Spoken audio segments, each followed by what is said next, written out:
Hello there and welcome to another video and another tier list video, and this time it's going to be the Evangelion episode tier list ranking video.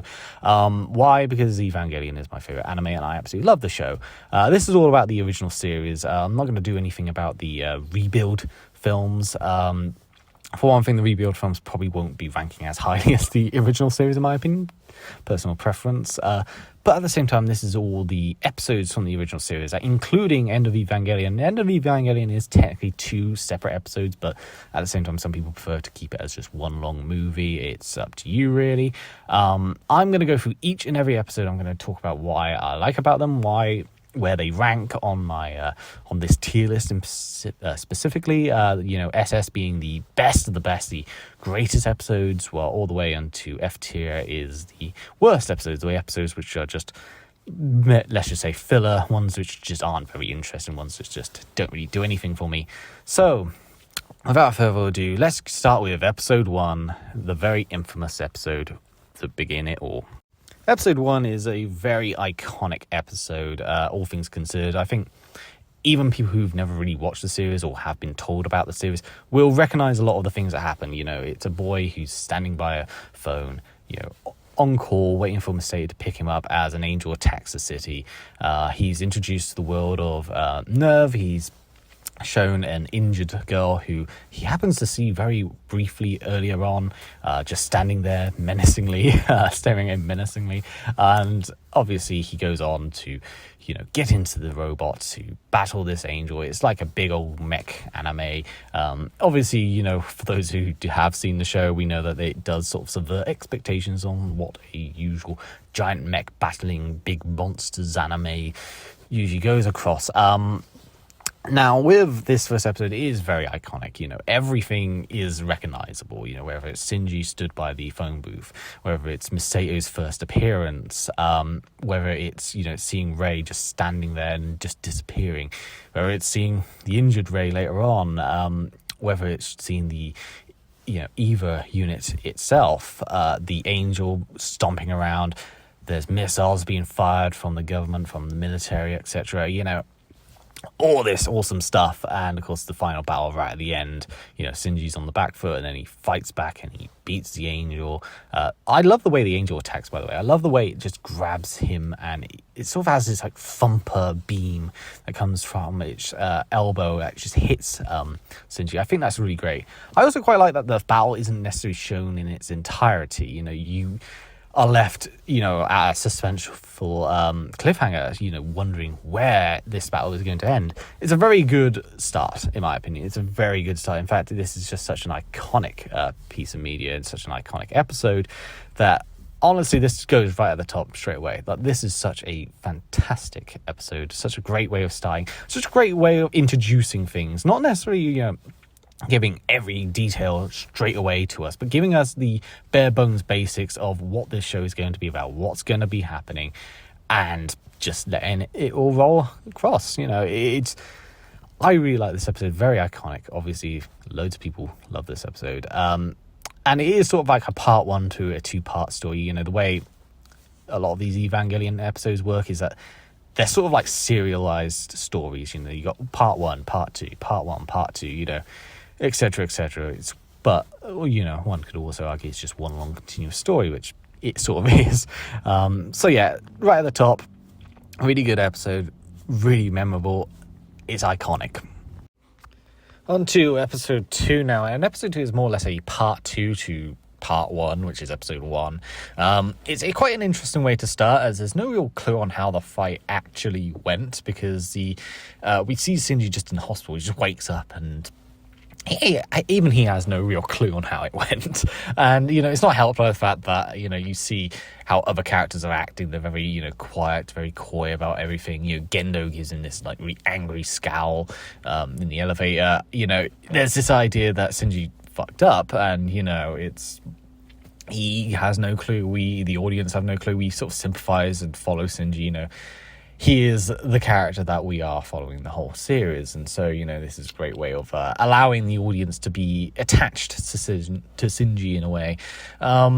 This obviously is the first real time we see a bit of the psychological factor to the fight. Shinji is not really doing well. He's just been in a giant robot fighting a, angel, some abomination.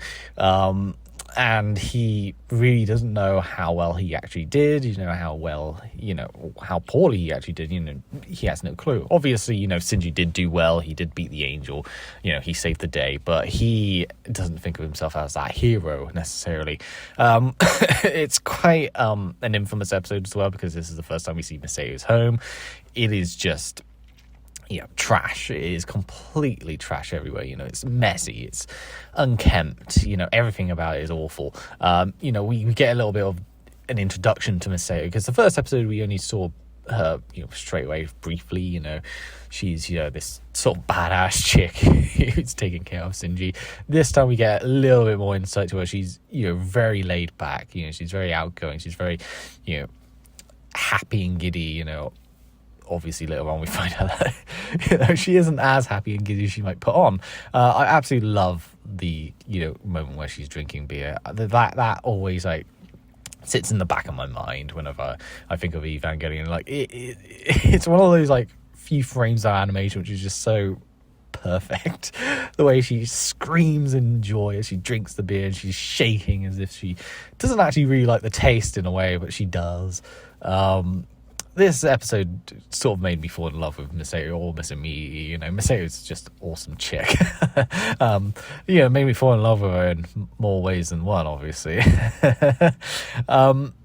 We sort of wait until the end of the episode, honestly, to see the rest of the fight in a way, see how it went.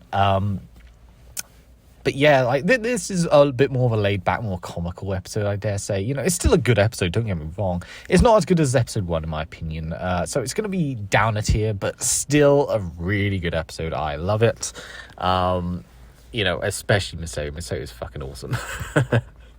Episode 3 now. It begins with a training sort of scene where Shinji is, sort of traumatized with his first battle with the angels. He's sort of being programmed to become this super soldier in a way. It also introduces Shinji's sort of school in this episode. We see Kensuke, we see Hikari, we see Toji, those three who play a bit, not necessarily an important role, but they are important in a way. They're major characters. I do like how it shows how people react on a personal level when it comes to these battles with the angels. Shinji doesn't see himself as much of a hero. He doesn't really think much of it. He doesn't really like to fight these angels at all. But then you see Toji, his sister got injured in one of these fights. We never really see this in other shows. You see these big battles take place, and, all sorts of buildings get destroyed. People are crushed by these giants. And yet, we sort of just assume everything is fine because the heroes celebrate at the end. This show takes things differently. Instead of showing things from a point of view where everything is perfect, everything is fine. He saved the day, blah blah blah. It's not like that. People did get hurt. People who happened to be in the same school as him had family that got hurt, and the way they react is, well, he punches Shinji in the face. The classroom scene is quite interesting as well. I think the classroom scenes in general are very interesting because they managed to give out a bit of lore in the background. Sure, the audio sort of muffles out a bit because it concentrates on the character staring out a window or staring at some other person. But it explains a lot of information about how or what has happened to the world in Evangelion. They often talk about the second impact in the background, and a lot of the things they talk about helps you explain a few things. It gives out a bit of lore. We find out all these little tidbits of information in the background. I think that's really, really interesting. The angel, we see a second angel in this. I always forget their names. There's only a few angels that I actually remember the names of, like Satchel, Ramel. This one I completely forgot the name of, but this one looks very sexual. I don't know about you. This angel looks almost like a penis, or an upright, uterus-looking thing. I wonder if that's been intentional, because there's a lot of sexuality and a lot of sexual themes in Evangelion, and I wonder if that was intentional. So basically, Toji and Kensuke, they sneak out of, like, I guess the angel shelter or the bomb shelter, whatever you want to call it. They sit on a hill to watch the battle take place. Of course, they get a little bit too close as Shinji's fighting this angel, struggling with its little tentacle arms. He manages to save both Kensuke and Toji, and they get like a first-hand experience on how tough it is for Shinji to fight these things. And he stabs the angel and screams like a madman. It's brutal, it's brilliant, it's a very good episode. Again, I wouldn't really rank it as like top tier, but it's still very top tier in my opinion. I might rank it above the second episode only slightly, because I do think it is just as good, but it's more or less on the same level playing. I think it's a very good episode. Really good way of like giving a bit more expansion to the world around. Episode 4, and this one is rather infamous among the Evangelion fandom. I've seen loads of people consider this to be one of the worst episodes in the entire series, and I can understand why. This is a very know-nothing episode. Nothing happens. Simply put, it's an episode where Shinji runs away. He can't take it. He just can't take it. And this is really the first, will he, won't he sort of episodes where, Shinji is debating whether or not he wants to get in that Eva again and fight more angels. There is one funny moment which I've written down in my notes. Toji does call Masao a babe, and he's totally right. I love the fact that, the boys at school, they love Masao. They knew what they were doing with Masao. She's hot. But this is a very hated episode. Fans hate it for being very boring. Nothing really happens. I will say this, though. I do love the 90s-ness of this episode. Shinji being at a city at night with neon lighting everywhere. He goes to a cinema at one point. It looks really gorgeous. Like, visually, this is a very gorgeous episode. But again, it's kind of pointless because this is very early on, and the whole will he, won't he, get in Eva again to fight more angels, find out next week. And it's I don't know what to say. I can understand why a lot of people don't like it, because of course we know he's going to get in Eva. Of course, this is what, the 4th episode. They're not going to just end it right there and get another guy in, so it's it is a pointless episode in that extent. I do, however, think there are some positives to say. It does go into Shinji's sort of mental health at this point. This is showing his sort of PTSD in a way from these angel fights. Sure, he's only fought 2 at the moment, but it's taken a toll on him already, and it's going to leave the audience wondering what's going to happen later on. There's a scene where he's camping out with Kensuke, and nerve agents surround them and take him back, and it just goes to show that his life is completely controlled. There is no freedom, there is no escape from this. I do find it funny showing Rei on the mend, like in case Shinji fails. Like they're just ready to put Rei, who's like battered and beaten already, to just fight the angels if Shinji doesn't want to do it. I do find that quite funny. But other than that, this is kind of a dull episode. This is kind of pointless episode. Nothing really happens, and it's a very predictable episode. We know exactly how this episode is going to go. We know how it's going to run. It does a good point showing the trauma for Shinji, but this is definitely one of the weakest episodes. I'm going to put it in D tier. Like, this is definitely one of the weakest episodes by a long shot, and I can see why a lot of people would probably say it's the worst. Yeah, I mean, this is very, very weak. Okay, so Rei has appeared in every episode so far, and I'm going to say this right now. Rei is my favourite character from Evangelion, so I'm very, very, very biased towards Rei. This episode 5, is her first proper outing. This episode is completely dedicated to her. In fact, the episode is even called Rei. I think it's Rei 1, because there's 3 episodes which are all dedicated to Rei. It begins with what happened before episode 1, so you see, the accident Rei was caught up in. It's also the first time we see Gendo with any sort of kindness. Throughout this episode, Shinji is sort of stalking Rei. He's become interested in this girl. She's a very mysterious person. There's no past, there's no nothing, there is obviously the very infamous scene of Shinji on top of the naked Rei, and Rei is just like, get off of me, emotionless. She doesn't seem embarrassed. Shinji is just freaking out. And of course, later on when he badmouths his father, she turns around and slaps him across the face. Obviously, with hindsight of knowing who Rei is, you can kind of understand why. I do quite like how alien Rei is in this. She is so weird, so mysterious, and yet it creates this interest from the audience to wonder what the hell she's about. What's her backstory? What's everything about her? We do obviously get that explained later on, but we do also get some hints here. She slaps Shinji for insulting her father, and how much his father sort of adores Rei and protects her. Like, shows more affection towards Rei than he does to Shinji, which is really weird. And even the episode title is Rei Beyond the Heart, which for those that don't know, Rei is a clone of Shinji's mum, and if you think of Shinji's dead mum being dead and this is sort of her reincarnated in a way, yeah. This is also the episode where Ramel first appears. This is once again one of these two-parter episodes.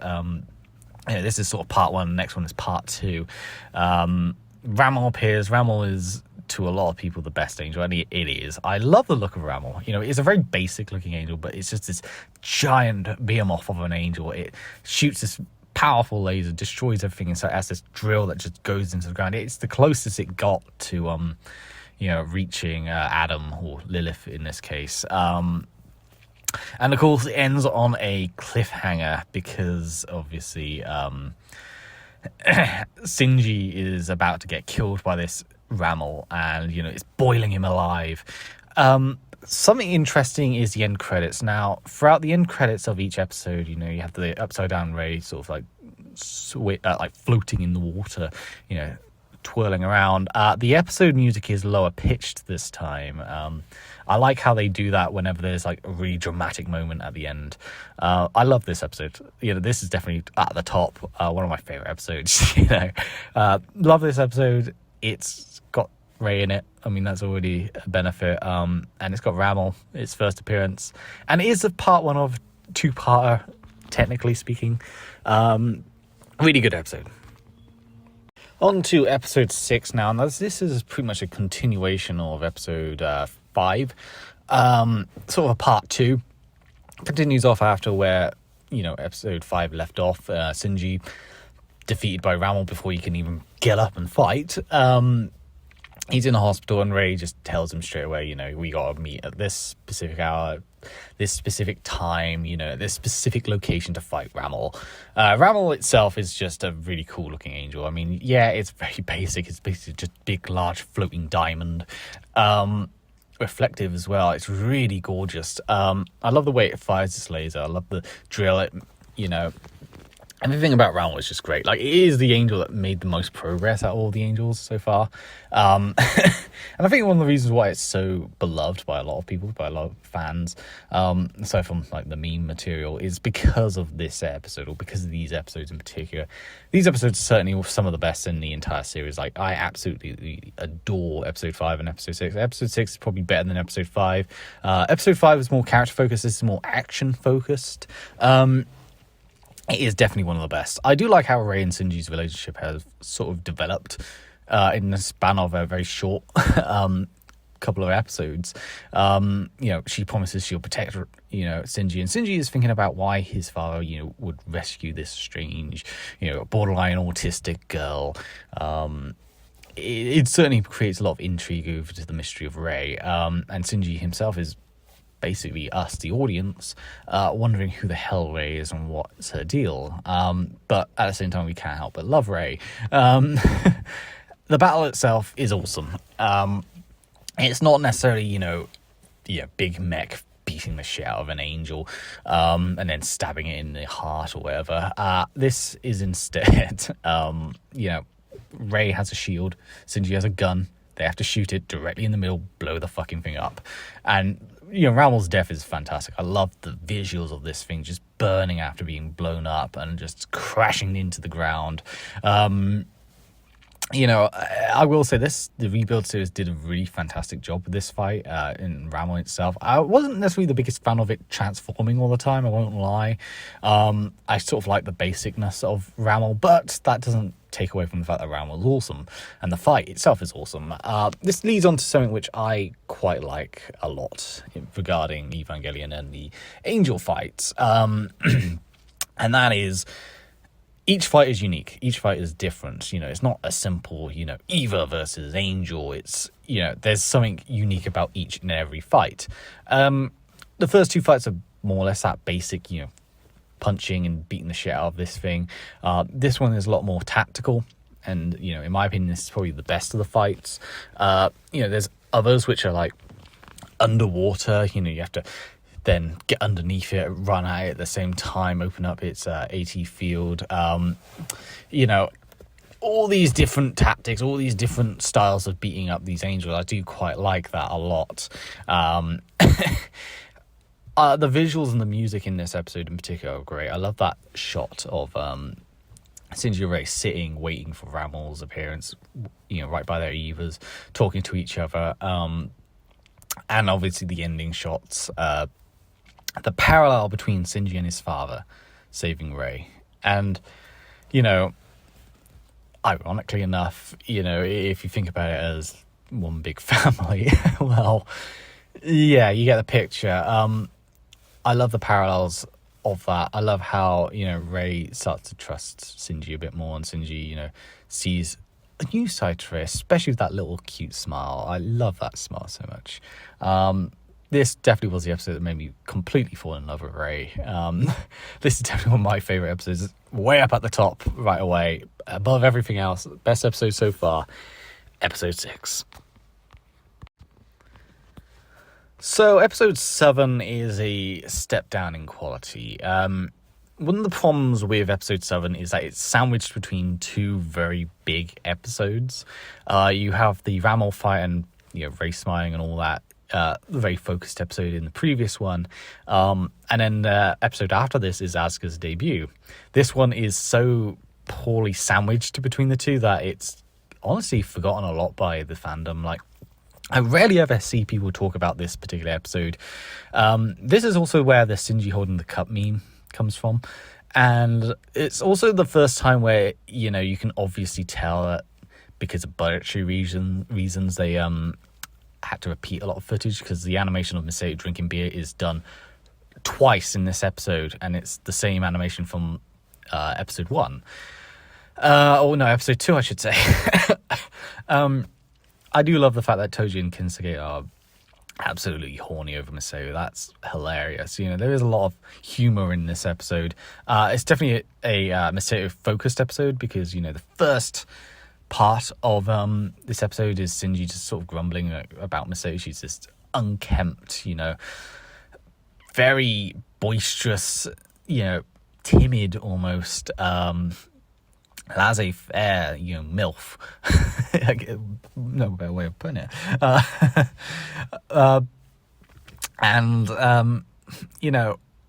He does sort of find out what Shinji's what he's going to be doing. He's trying to prevent the third impact, which is this big, event that could happen, and obviously does happen later on. Miseo and Rizuko, they go to Old Tokyo for a business meeting. They're like the only females there, and they get like mocked for being women. There's a lot of sexist comments from all these businessmen.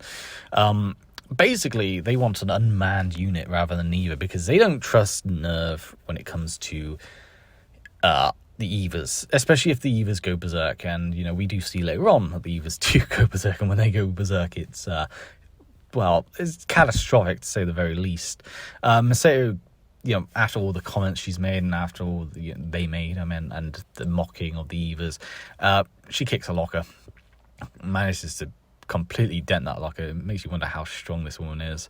And obviously she thinks that the unmanned unit will go wrong, and lo and behold, it does go wrong. It goes horribly wrong. It basically goes out of control and starts just marching through. Miseo tries going on inside of it and trying to shut it down from the inside.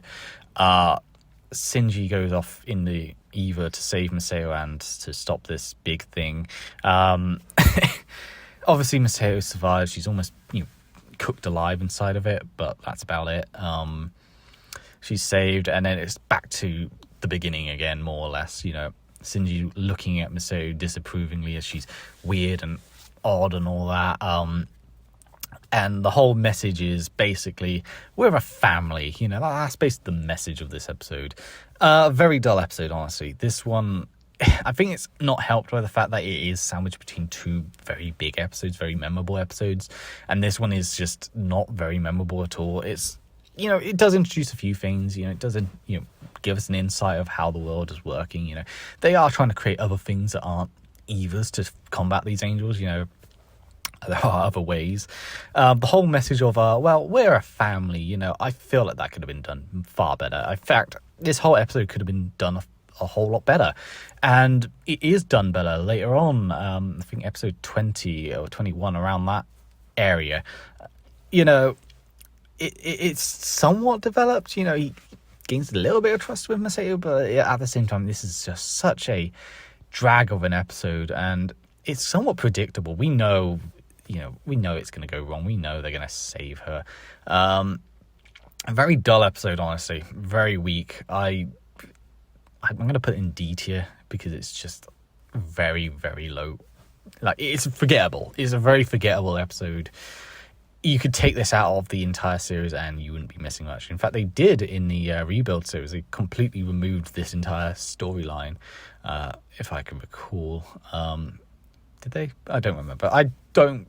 Yes, yeah. Moving on. Episode 8 is Asuka's debut. It's quite interesting because almost everyone who knows about Evangelion or have heard about it will know about Asuka. Like, she's almost like the poster child of the show in a way, which is interesting because in Japan she's not very popular. She's only really popular in the West. But I digress. I love how when you first see her, you just see her in the shadows, and then you're finally introduced to her, and she's already got that confidence. She's already very colourful, very vibrant compared to Shinji and Rei, who are very dull, very drained of colour almost. But Asuka is the complete polar opposite, and she's more boisterous, more brutal. She slaps Toji twice and slaps the three boys straight away. She does obviously. You also see her flaws very early on, her massive ego and jealousy of other people. She, sees Kaji, who is also introduced in this story, point out that Shinji is a big hero and a celebrity, and Asuka gets really riled up. Speaking of Kaji, we do see that Kaji and Masao have a thing in the past, and of course Masao is just embarrassed. She doesn't want to be there. She doesn't really want to look at him. Kind of ironic considering what happens later on. Obviously while everything is all hunky-dory with this introduction, an angel attacks, and really the angel attack is there to serve as a way to show what Asuka is capable of. Asuka is, this is her debut. We need to show her off. We need to, get the audience, enthralled with this character, and they do a good job. They show that she's confident, show that she's brave, show that she's a little bit too cocky for her own good half the time. And so the angel in this is a underwater angel, sort of this whale-like thing. And, once again, this is back to what I said with the previous few episodes. I love how each fight is unique, and this one is also unique. It's destroying all these battleships. It's destroying all these destroyers. Asuka herself kind of does a lot of collateral damage herself. She forces Shinji to get into a plug suit as well, and he's forced into, a woman's one, and of course, it's too tight. It's an interesting fight. It's not necessarily one of my favorite fights in the entire series, but it does a good job at showing off how Asuka will behave in the rest of the series. She is a little bit reckless. She is a little bit more, just go all out and just blow things up. It's a very unique setting as well, with the water theme. Obviously, when they go back to Japan, they think that that's the last time they're going to ever see of Asuka. Well, no, she's been brought over, and she's going to be staying for a while. She's staying with Shinji and Masao, and the reaction from Toji in particular is hilarious when she like appears in the classroom. He screams and he's just ready to jump out the window, seeing her. It's quite interesting though, because the end credits is also tainted red, and of course Asuka's color scheme is all red. And yeah, I think it's a very decent episode. It's not one of my favorites, not one of the best in my opinion. Obviously, it is the introduction of a very iconic character. I'm honestly going to put it in C tier, because it's honestly, like, all things considered, it's not bad by any stretch of the imagination, but it is kind of one of the weaker episodes in my opinion. There are better Asuka episodes. This one is still very enjoyable, but at the end of the day, it is just a debut episode to introduce this new character and show off what she's capable of and her personality, her flaws and all that straight away. But it does a decent job. It does a decent job in my opinion. Episode 9 now, and we see straight away that Asuka is very popular in school. She's a complete polar opposite to Rei and Shinji, who are both, as I've mentioned in my Rei and Shinji video, she's a complete opposite. She is vibrant, she's more loudmouth, she is out there, and I think this scene in the school is really telling of her personality in comparison. It's also the first time we see all three the main characters together. Mind you, we don't actually see all three of them fight together just yet. Asuka, she already has this like hint that she doesn't really care that much for Rei, and she definitely doesn't like it when she sees Rei and Shinji work well together. They're very well in sync, which is basically the whole story of this episode is, they need to be in sync. They need to be working together as a team in cooperation, in particular Asuka and Shinji, because they have to fight this angel that can split itself into two. It creates sort of like a Gemini of sorts. And when they tried fighting it the first time around, they failed, and we do get this like quite funny scene where we show the aftermath of the first fight. One either is like upside down, the other is thrown across somewhere, and they're both blaming each other. And there's this dance mat that they use. This is quite an infamous episode, to be fair. There's a dance mat that they use. Asuka and Shinji don't sync well. Shinji and Rei sync perfectly. Even when it comes to things like the television, they want to see this program. It's constant bickering between these two. They have to work together, and that's the whole point of this episode. It's a very cliched episode, I've got to be honest. Cliched in the sense that it's the atypical, two people who don't get along forced to work together sort of story. In a weird way, it does have a somewhat proper introduction to Hikari, one of the side characters, one of the major side characters, I should say. She's shown to be a bit more stern and a bit more demanding. She's meant to be the class rep. So I do like that, and I find Hikari to be one of those like underrated characters. We do get a great montage during the training to be in synchronization together, and they manage to beat the angel. There's a time limit on how quickly they have to beat the angel. They do it in sync, and it's perfect. And of course, it ends with both Evas on top of each other. Asuka is complaining, you damaged my Eva, blah blah blah. Shinji, there is no real serious moments in this. This is a very comedic episode, a very light-hearted episode. To be fair, these next few episodes are a bit comedic because they're very Asuka centered, and Asuka takes away all the seriousness in a way. The only real serious scene is when Shinji is sleeping next to Asuka, and he tries kissing her, and Sato and Rizuko, they go dining out, which by the way is very visually beautiful when they're dining out. You see the outside, the nights and all the neon lighting. I think that's really gorgeous.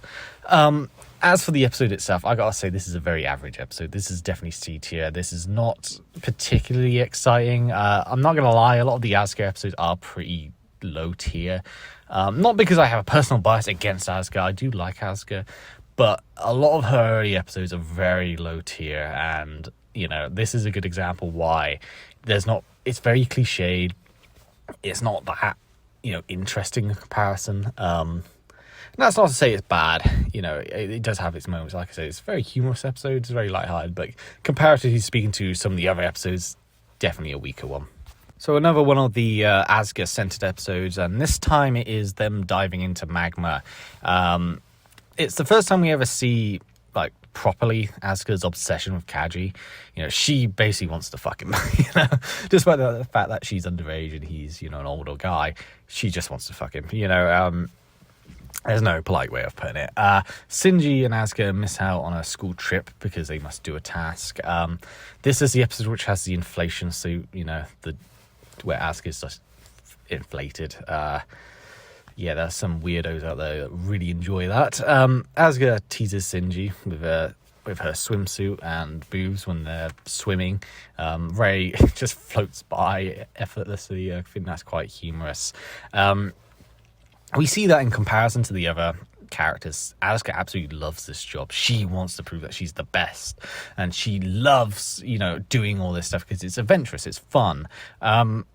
And she especially, as proven in this episode in particular, this is really the first time it gets shown, she really wants to, like, prove that she's better than Rei. Like, she immediately has this dislike to Rei for some reason. So the whole point is there's an angel specimen in this volcano. They want to retrieve it. And so they're going to dive in to get the specimen. However, it hatches and attacks Asuka. I'm going to be perfectly honest. Aside from the uniqueness of the angel fight, which is very unique, but it's very quick, like awkwardly quick, this is a very dull episode. This is probably my least favorite episode of the show. This doesn't really have any purpose. It really doesn't have any real purpose. You know, you watch the whole episode, you think, okay, well, maybe this angel thing that they're going to grab this embryo, you know, maybe that'll have a point later on. It doesn't. It really doesn't. I mean, maybe it hints to some things later on, but honestly, I don't really care or remember. This episode doesn't really have anything memorable. It's a very slow-paced episode. It's actually very awkwardly paced because the battle is really quick, and then, you know, it's really slow-paced. Once again, this is an Asuka-centered episode. Again, this is one of the weaker ones. And this probably is the weakest. There's not really anything good about it. I guess the ending is quite humorous. Like, you know, they're at these spa baths. Shinji can hear Misato and Asuka making noises in the opposite bath, and he gets aroused, to say the very least, and Pen just looks at the Shinji like, oh. We do see, like, a nude Misato, and we see this massive scar against her stomach, which hints at what is her past. You know, we don't actually know anything about her past just yet, but that's about it. This episode, honestly, this episode is kind of one of those episodes you could skip and you wouldn't really be missing much. And if there's an episode that you can skip and you won't be missing much, yeah. At least the other episodes had something going for them. You know, at least the previous episode had something going for it. You know, Asuka needs to learn to be a bit more, you know, cooperative. And yeah, this episode doesn't really have anything. This is actually probably F tier. Like, this is a very bad episode, honestly. Very weak. The day Tokyo Free stood still. This is a very infamous episode. It's a very slow start. You know, we are focusing on the Nerve crew. Suddenly there's this power outage. The Nerve crew are on the inside, and the three main characters, Shinji, Asuka, and Rei, are on the outside. They have to get inside, they have to get into their Evas because there's a large spider-like angel attacking. Obviously, this is also the one which has the meme, you know, Shinji, crank that soldier boy. This is where it originated. It's definitely...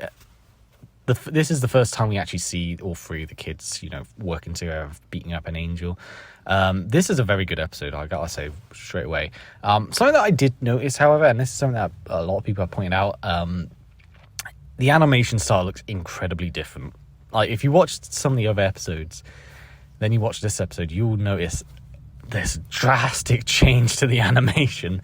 Like, it looks really weird. Just once you notice it, it's something that you can't really notice. You can't really look away. It's like you just notice, like, the animation looks weird. It's something to do. It's definitely to do with the eyes, or like the angle there, like front of the, you know, the forehead. Something about, like, the nose, the eyes, and the forehead is around there. that really highlights the complete difference in animation compared to the other episodes. It looks a bit more stylized, I guess you could say. That doesn't take away from this episode, obviously. So the angel, is targeting the comms and the electricity. It's trying to disconnect Nerve and everyone away from it. And of course, Masato and Kaji, they're trapped in the elevator together now. These two have already got a bit of a history. We don't really know much about their history, but we know that they've got a bit of a history. So they're trapped in the elevator. It's very awkward with them. Asuka, basically tries to take command and charge in this episode. She's constantly trying to say, oh, I'm the leader. I'm going to do this. We're going to go this direction. We're going to go that direction. And she constantly screws up. We see that, well, Asuka is definitely more confident. She is also a massive liability. And this episode, and really the other previous episodes, sort of prove that. Like, when they're fighting those Gemini angels, for example, Rei and Shinji could have easily just worked together and defeated it very quickly. But instead, Asuka has to take command. She has to be at the forefront. And, because she always has to force herself into these things, she screws up. And in this, we see it again. They go the wrong direction. They go, all over the place. They don't really get to the location in time. And she constantly bickers with Rei, saying, she verbally assaults her, essentially. She is right. And of course, Rei ironically knows the directions, ironically knows everything. She doesn't want to listen to anyone. And we see this quite well in this episode. There is obviously some humor in this episode. Asuka kicks Shinji in the face when they're crawling in the vent, and because Shinji is behind and they're wearing skirts, you get the picture. I do like that scene. This is definitely a fan favorite episode. A lot of people love this episode. The angel uses acid that comes out of its eye. That's pretty cool. I like that way of attack. I do think, though, that it could have handled the whole Asuka learns responsibility a bit better, to be, better handled, especially because, she doesn't really learn, oh, wow, I made a mistake here and there. Maybe I should listen to these guys and let them guide me for a bit. No, she just takes command. Then right at the end, she all of a sudden decides, you know what? I'm going to take some responsibility here. I'm going to let you take command for once. It would have been better if they did it throughout the episode instead of just doing it like in bits. It also doesn't really make much sense considering later on she doesn't really learn her lesson. I love this episode, though. I do love this episode. I think it's great. I love the ending shot, the wholesome ending shot where all three of them are on this hill, lying back, relaxing. It's probably the only time that all three are happy together. You don't ever see them, even like in later episodes, you don't ever see them happy together. And this is like one of the only times you ever see that. And I think it's wonderful. Very good episode. I'm still going to put this in like S tier because I do genuinely think this is a fantastic episode. It is an SS because it does have some flaws. Like I said, Asuka, I feel like she should have like learned a bit of a lesson like as the episode was going on, as opposed to just randomly learning it at the end and it not really having any impact later on. But hey, very good episode, very memorable, fantastic. So episode 12, and we start off really straight away with a backstory to Masato. She was the sole survivor of an expedition, which basically was where the second impact took place. There's a plug suit sync test. Sound effects I noticed were used in System Shock 2. I don't know if anyone else noticed that. I mean, obviously there's stock sound effects, you're going to hear them everywhere, but I just noticed that in particular. Masato gets promoted and she immediately acts as if she's in charge, which is quite funny. Asuka's vanity and jealousy increases, especially when Shinji does better in the plug suit test. She sees him smiling and doing well and getting praise, and she's getting angry. Gendo, on the other hand, goes to Antarctica, which is where the second impact took place, I believe. I'm trying to remember my lore. But, he wants to search there for any artifacts or his, own dealings. The big orange angel appears this time in space with like this big eye. It almost looks like one of those biblically accurate ones that people used to make fun of. It basically belly flops onto the surface to blow stuff up. Once again, one of the biggest praises I give this show is that each angel fight and each angel is unique in their own sense. Even the weaker ones, I think, they're interesting, and this one is interesting in a sense. Like, it doesn't just shoot a laser and just stomp around. No, it literally belly flops, and it increases in size as it belly flops and just crushes everyone underneath. This is a Masato-centered episode in particular, and in my opinion, it's better than the previous one. The previous one was very forgettable. This one's a lot more memorable. Essentially, all three of the kids, they need to, catch the angel, which is a pretty fun way of like killing it, even if it blows up and just destroys everything. And once again, Asuka, thinks that she can do better than everyone else, and of course, she's being forced to work with these other two, and does a pretty good job, honestly. I do like that all three work together. That said, this episode has a very weird pacing to it.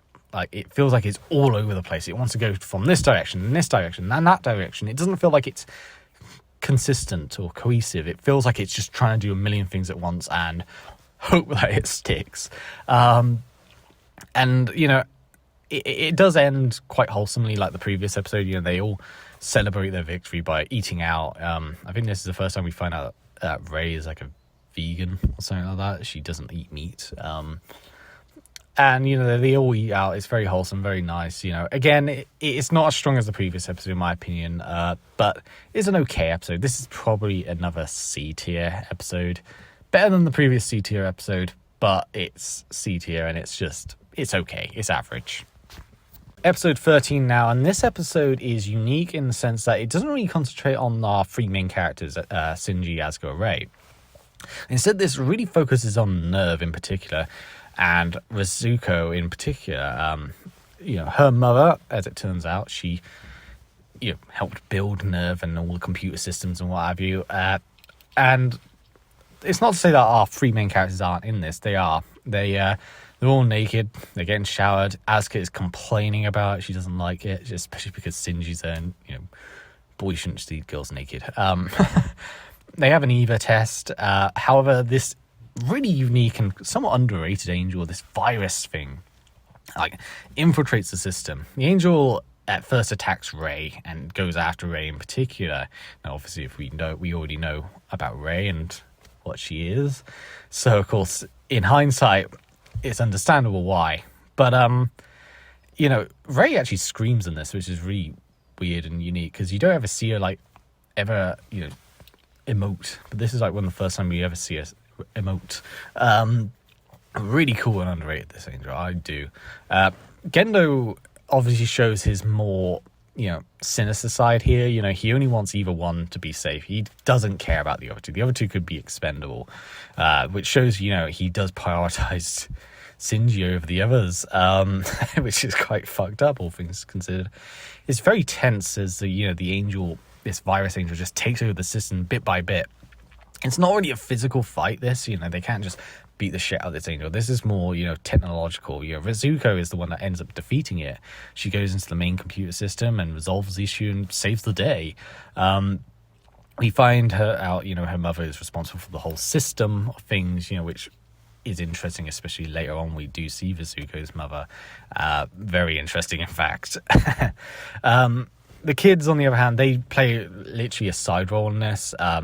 It literally ends with them in their extraction tubes after they were evacuated, just in the middle, complaining because they can't leave because they're naked, and they're also in the middle of the lake and they might drown, which is quite funny. Overall, very good episode. I think this one has to be, I'm going to say B tier. I like it. Alright, so episode 14, I won't lie, when I initially was going to do this tier list ranking, I did, I was trying to remember each episode, I did think to myself, isn't one of them the recap episode where it's just a bunch of clips from the show previously? Episode 14 is that episode. It basically recaps all the battles and major events of the show.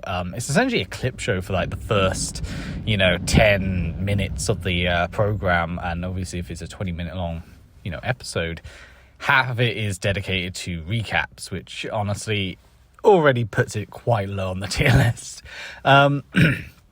It finally shows us some originality, however, when we have a SEAL meeting, and then we have Rey basically questioning her life and everything about herself. She has a hatred for the colour red because it's like blood, and it's really the first major psychological moment with Rey's monologue. We have the infamous scene where she's stood on her own, and all of a sudden you have all these mirrored rays just appearing right next to her as she's questioning her own existence. She doesn't even know her own identity. Interestingly enough, we then see the synchronization test, and we see that Rey and Shinji have a very similar synchronization patterns, which obviously is a hint to the fact that they are technically related to each other. Shinji and his Eva basically go berserk during their test because he starts thinking of Rey, and immediately it starts attacking Rey. Once again, the great parallel towards when Rey and her Eva started attacking Gendo. Asuka is fine with a unit and teases, Shinji about it. And obviously, once Shinji and his Eva goes berserk, you have that really creepy Rey smile, when Rey is looking up and she has that really creepy smile. Meanwhile, Gendo wants to find the Spear of Longinus and Adam. Why? Well, we don't know just yet. And Asuka is starting to ask questions, especially towards Rey. Overall, this episode is it's very middle of the road. Again, this is probably like D, C tier around there, maybe low C tier. Mainly because the first half of it is literally just a clip show. The first half of it is a clip show. The second half is an actual episode. It's not much, but it's still something. And I do think that, it is creating ambiguity about Rey and what have you. I think that's really cool and really interesting. But as a whole, it's kind of a disappointing episode, all things considered. Now, I don't know whether this is like the halfway point, and the reason why I say that is because, and I don't know whether this is true. I might have read it somewhere. I might have, misread something. But if I recall, when Evangelion was initially released back in the 90s, it had 2 seasons. And this might be the start of season 2, which might make sense why it's a clip show at the beginning and just to recap everything that we all know. And so it also indicates, everything's going to start changing pace a bit. It's not going to be as goofy as like the first half. It's going to be a bit more darker. Which I guess in that aspect, it's quite good. But as someone who's only ever seen this show in its entirety, not actually seen it like split up like that, it feels very awkward. So yeah, I mean, if that is the case, then yeah, that does make sense. But still, clip show episodes I detest. They're some of my least favorite cliches. But yes, overall, very average episode.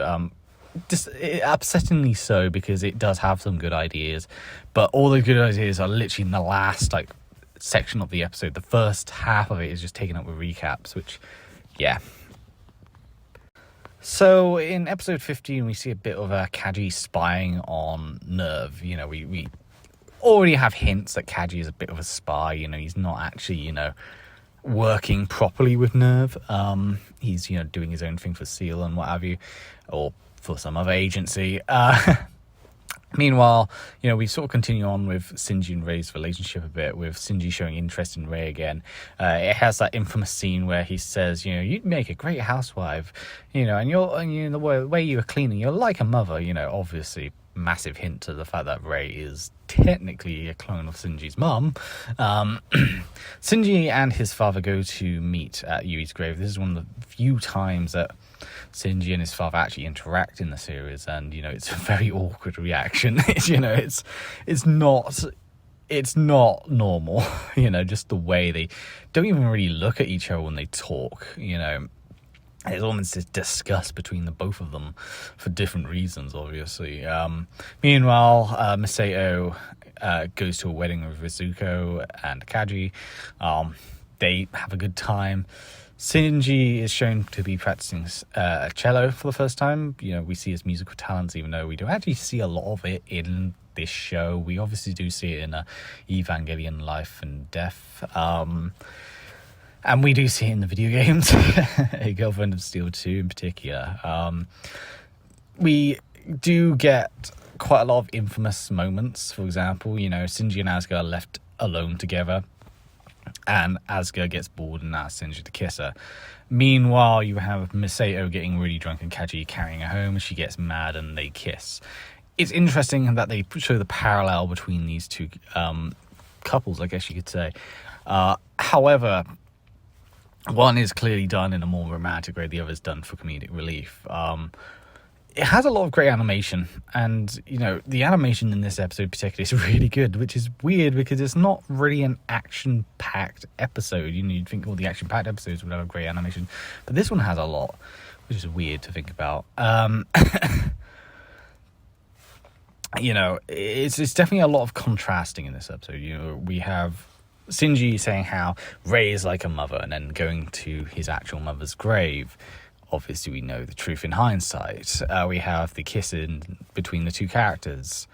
We also see Rei in the test tube for the first time. This is, an indicator that she is definitely not normal. Obviously she wasn't normal to begin with, but this is massive proof. Kaji, on the other hand, he gets caught by Masayo, and he shows her Lilith, which is at the time believed to be Adam.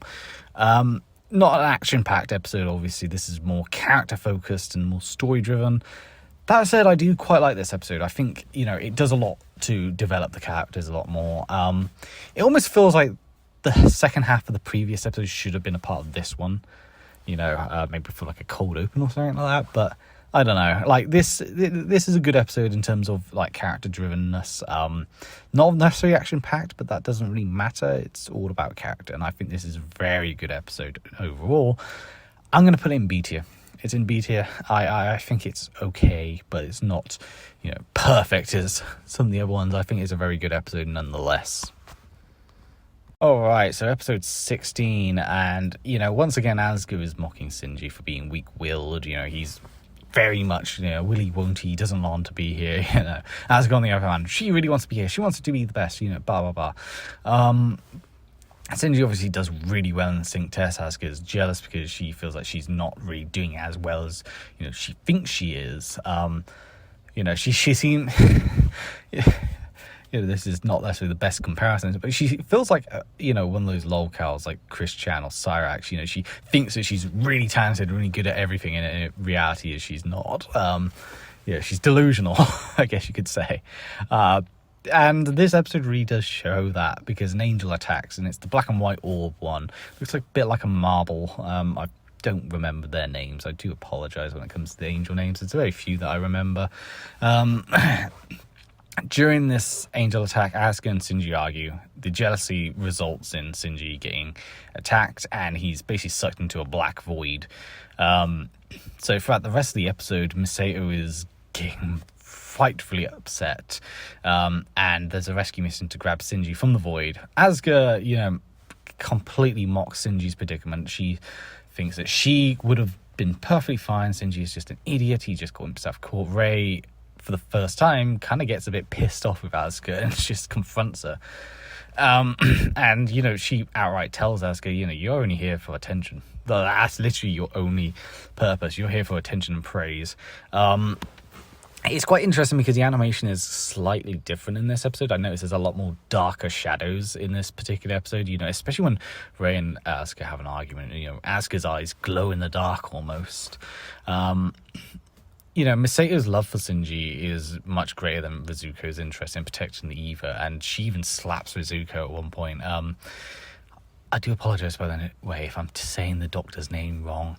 But, Misato, she's definitely showing her a more motherly side in this episode. This is one of the first, times, I guess you could say. Shinji, meanwhile, while trapped in the void, is talking to the angel. And, the other Shinji he talks about is the Shinji in people's hearts. Shinji deep down thinks poorly of himself and starts to believe, that he is worthless. And of course, he's more trapped in the void. Negative thoughts just continuously plague him. He does try to think positively, but then he keeps thinking about all the negative stuff. Then all of a sudden he starts imagining his dead mother, but he doesn't really remember her properly. But she sort of quote unquote rescues him, and the Eva bursts from the angel, blood just pours everywhere. I'm surprised, the blood doesn't end up causing a mass flooding. I mean, obviously everyone's been moved underground, so they're not going to get caught up in the battles, but still. I mean, when they rise those buildings back up, the Eva stands all bloody. It's quite an iconic shot, honestly. Masato knows that Evas can't just be copies of angels, and she meets Shinji at the end, all teary-eyed, hugging him. She's really happy that he's alive. Really sweet, really wonderful. But meanwhile, you got Rizuko and Gendo discussing Evas and how dangerous it would be if Shinji and Rei find the truth. They don't really care about Asuka that much, which is quite interesting. Asuka is seen as just an extra one. She's expendable. And this is, once again, one of those hindsight, this obviously later on does come a bit more clear. I do love the ending, though, when Shinji is in the hospital room. Rei is there. She's been on his bedside the whole time. And, she's happy to see him okay. She just gets up and leaves. You can see Asuka in the doorway. Which highlights Asuka, despite that tough, hardened shell, she does actually have a soft spot deep down. I just love the way that she's pretending that she's not there. And, Shinji does catch her in the act. Overall, this episode, I think, is a really good episode. I think it's A tier, honestly. It's not necessarily S tier or SS tier. It's A tier. It's still very, very good. A very interesting episode. I think this is probably the first proper time that we have that more internal monologue moments. Aside from Rei previously, very briefly, this one goes in a bit more detail, and we see deep down what Shinji is all about. I love that Masato is starting to show her more adoptive mother side in this episode. I love how boy she gets and all that. And it's interesting seeing the contrast of Rei and Asuka when it comes to Shinji. Rei does actually care about Shinji, whereas Asuka wants to be the best of the best. But despite that hardened shell, she actually does care about Shinji deep down. I think that's really interesting. I think this has a lot of interesting dynamics and a very interesting battle. The angel itself, once again, is one of these really underrated angels, the way it just absorbs everything, this black hole, more or less. I think that's really cool. Overall, A. So episode 17 begins with Masato being grilled over what happened in the previous episode. She basically disobeyed an order and went ahead to save Shinji, which, to be fair, is the right thing to do, but she did it in a way that Gendo and what have you didn't really want them to do. This episode is sort of a two-parter episode in a way, in the sense that it's all about Toji. Toji is the main focus of this episode and next episode. It does show that he's not this big, tough idiot that, he would stereotypically be. In the US, they've created a Eva, but the Eva unit explodes and then disappears when they try to fix it to make this fourth unit to send to battle. Obviously, they do end up shipping it over eventually when they find it again. Now, obviously, unbeknownst to everyone, Toji has been secretly chosen to be this test pilot. This episode also introduces Toji and Hikari getting together, which I think is really sweet. I think they're one of the more underrated couples, mainly because they're probably the only couple that actually have a sort of happy ending, especially if you see it in the Rebuild movies, how happy and wholesome those two are together. It is rather ironic that these two are some of the few happier endings. I mean, maybe not so in End of Evangelion, but we don't see them, and well, the implications there. I digress. Asuka and Shinji, meanwhile, are being mocked because they look and act like a couple. They always bickering, always arguing, what have you. Toji and Shinji, they clean up Rei's room. Rei starts to feel for Shinji, and she doesn't really understand why. Can't really comprehend it. Toji goes from happy-go-lucky to very quiet. A massive polar opposite of his normal personality. Meanwhile, Kaji flirts with Maya, annoying, Masato on purpose because, Kaji's a bit of a tease. He chats with Shinji and reveals his watermelons. That's not a euphemism. he does reveal his watermelons in this episode. I think this is the first time we see his watermelons. I've written it down as the first time on my notes. So he reveals his watermelons. You know, he likes to water watermelons. He loves growing watermelons. It does... Obviously, this is sort of like a two-part story, and the way it ends is kind of tragic because we see, Hikari, preparing lunch for Toji, because she kind of wants to date him. And it ends with that cliffhanger of her cooking. And though there's no fight in this episode, obviously what we see next episode, it is just tragic in a way. I will say this as well. This episode also includes that really cute Asuka, in the doorway when she tries to flirt with Kaji. She just stood there with wide eyes. I love that shot so much. Honestly, this episode goes well with the next episode. On its own, it's okay. It's not, it's not fantastic. It's more build up than anything. I think it's better than C tier. Probably, I would say it's probably B tier, low B tier, but still. Very, very much a build-up episode for the main event, which is next episode. So, episode 18, sort of a continuation from the previous episode, whereas the previous episode was build-up. This one continues.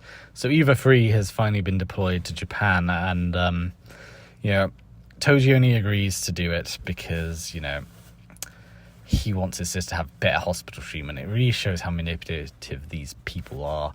Asuka is pissed that she wasn't chosen. She thinks that she should be the one representing it, and obviously in the rebuild series that does actually happen. Here, however, Toji is forced to do it, and he really doesn't want to do it.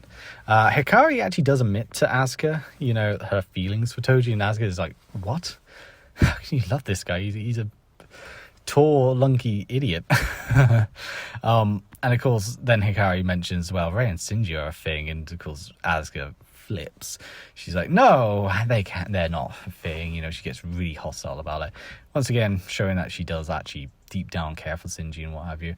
Shinji, thinks things are getting better. Like, everything around him is getting better. He knows more about his parents, but then Kaji shoots the idea down, claiming that he doesn't know the full story, and this obviously links into what happens in this. Toji doesn't arrive at school. Hikari wants to confess to him. He's with Unit 3, but things go wrong. It explodes and goes AWOL. It just marches about. It's been claimed that an angel has taken over the Eva. Shinji, Asuka, and Rei, they get ready to fight it. There's the iconic shot, and I say this is iconic because it really is. You see on loads of different artworks and what have you, the Eva 3, just walking in the sunset, shadowed by the red sun. Awesome visual. Asuka is very quickly defeated. Rei keeps a distance, but is also then defeated, and her, the arm is melted off of her Eva. The Eva 3 then goes after Shinji. Shinji is left alone fighting it. Shinji is almost killed because he doesn't want to harm the person that's inside the Eva. Gendo tells him that you need to fight it, and then he overrides the system, disconnects Pilot from the Eva. Eva goes berserk and completely mutilates Eva 3. It's brutal, it's gory, it's destructive. Everyone is shocked from it except from Gendo. He just relishes from it. Shinji begs him to stop, and you just hear him screaming as his father just lets it happen. It's a fantastic episode. This genuinely is one of the best in my opinion. Especially when we find out right at the end that Toji is the one inside. And, meanwhile Hikari is cooking food for Toji. She's not going to arrive.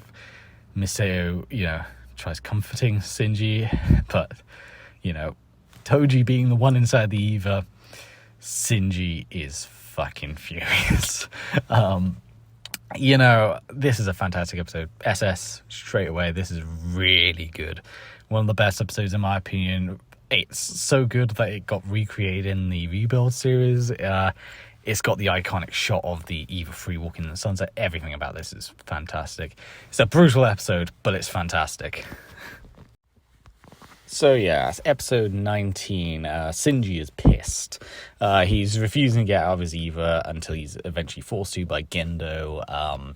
He is absolutely furious, absolutely angry at what his father has done. We do get an interesting moment where Rei says that she's never dreamed, and then we have a dream sequence of Shinji basically yelling at Rei on a train, about his feelings towards his father. As Toji is watching, like in another carriage. It's quite interesting, that dream, quite weird. Meanwhile, in reality, I guess, Hikari visits Toji in hospital. It's quite cute, quite romantic, obviously. It is nice seeing those two together. Toji is perfectly fine, obviously Shinji is not. Certainly not mentally. Shinji was in the hospital as well, but he is released a little bit earlier, and it turns out he's been locked away in like a little jail cell. He's released by his father, who states he'll never be an Eva again. And of course, Shinji, he really hates being in that thing. He's glad. It's another like willy won't-y moment. Obviously, this time he's saying, "I'm going to leave for good." He's about to leave, and then an angel attacks. An angel attacks. And we see from like a ground perspective, like what's happening. Shinji, sees Rei, failing to Rei fails to pilot the Eva 1, and so she's forced to go into Unit 0 again. She's easily defeated. Asuka thinks that she can do it all. She's easily defeated by the angel. This particular angel, I like to nickname the toilet paper angel because its arms are like toilet paper. Don't know whether anyone else sees that. I certainly do. It's just very weird looking. Asuka gets really upset because she's really easily defeated, and the Unit 2 is just completely annihilated. Upon seeing both Asuka and Rei being defeated, he sees Kaji with his watermelons, who encourages him to fight, revealing, basically what the angels want. Give us a bit of detail of what's happening. He rushes all the way back to Nerve and somehow makes it there without any, confrontation from any security or what have you, which is quite funny to think about, and manages to get there in time as the angel was just smashing things up. He gets into his Eva again. Gendo is happy that Shinji is reluctantly returned. They fight the angel and the Eva, and this is one of the most impactful, I guess you could say, one of the most infamous fights. Basically, the Eva goes berserk and it tears the angel apart. The arm, is torn off, but then regrows into this fleshy thing, and the angel is just ripped apart. It's eaten by the Eva. It is brutal. Probably one of the most infamous battles in the show. It's actually such an impactful fight that it got remade in Rebuild. Nerve agents are just shocked by the sight, and I think Maya in particular is just vomiting from it. The purple restraints on the Eva break off, and the creature underneath is shown. Kaji loves it, as it means Seal will just be pissed off and will take action against Nerve, which is what he kind of wants. Meanwhile, Gendo says it's just the beginning, as we see this Eva in the dark ripping apart this angel, and you see these white beady eyes in the distance. Very good episode, honestly. This is definitely an S tier episode, not SS, but S tier. Very good. So we're entering the 20s now, and something worth noting is that the episode 20 onwards are considered like the best of the best in terms of Evangelion. They are probably the more infamous for being extremely dark and shifting the series from the comedic tone that was set during the second to first half. This is definitely the more darker episodes. Episode 20, on the other hand, is more based around Shinji. These episodes sort of base themselves around the three main characters in a way. Seal is pissed off over the Evas assimilating the angel, and with the Evas destroyed as well, Nerve basically destroyed by that angel attack, and Lilith now exposed. Obviously, I think it's Adam. It's not looking good for Nerve, and Steel is really pissed off. Shinji has unintentionally been absorbed into the Eva. Miseo is the most worried. She is freaking out. Rei is in hospital while Asuka has a mental breakdown over failure. There's a lot of time skips throughout this episode.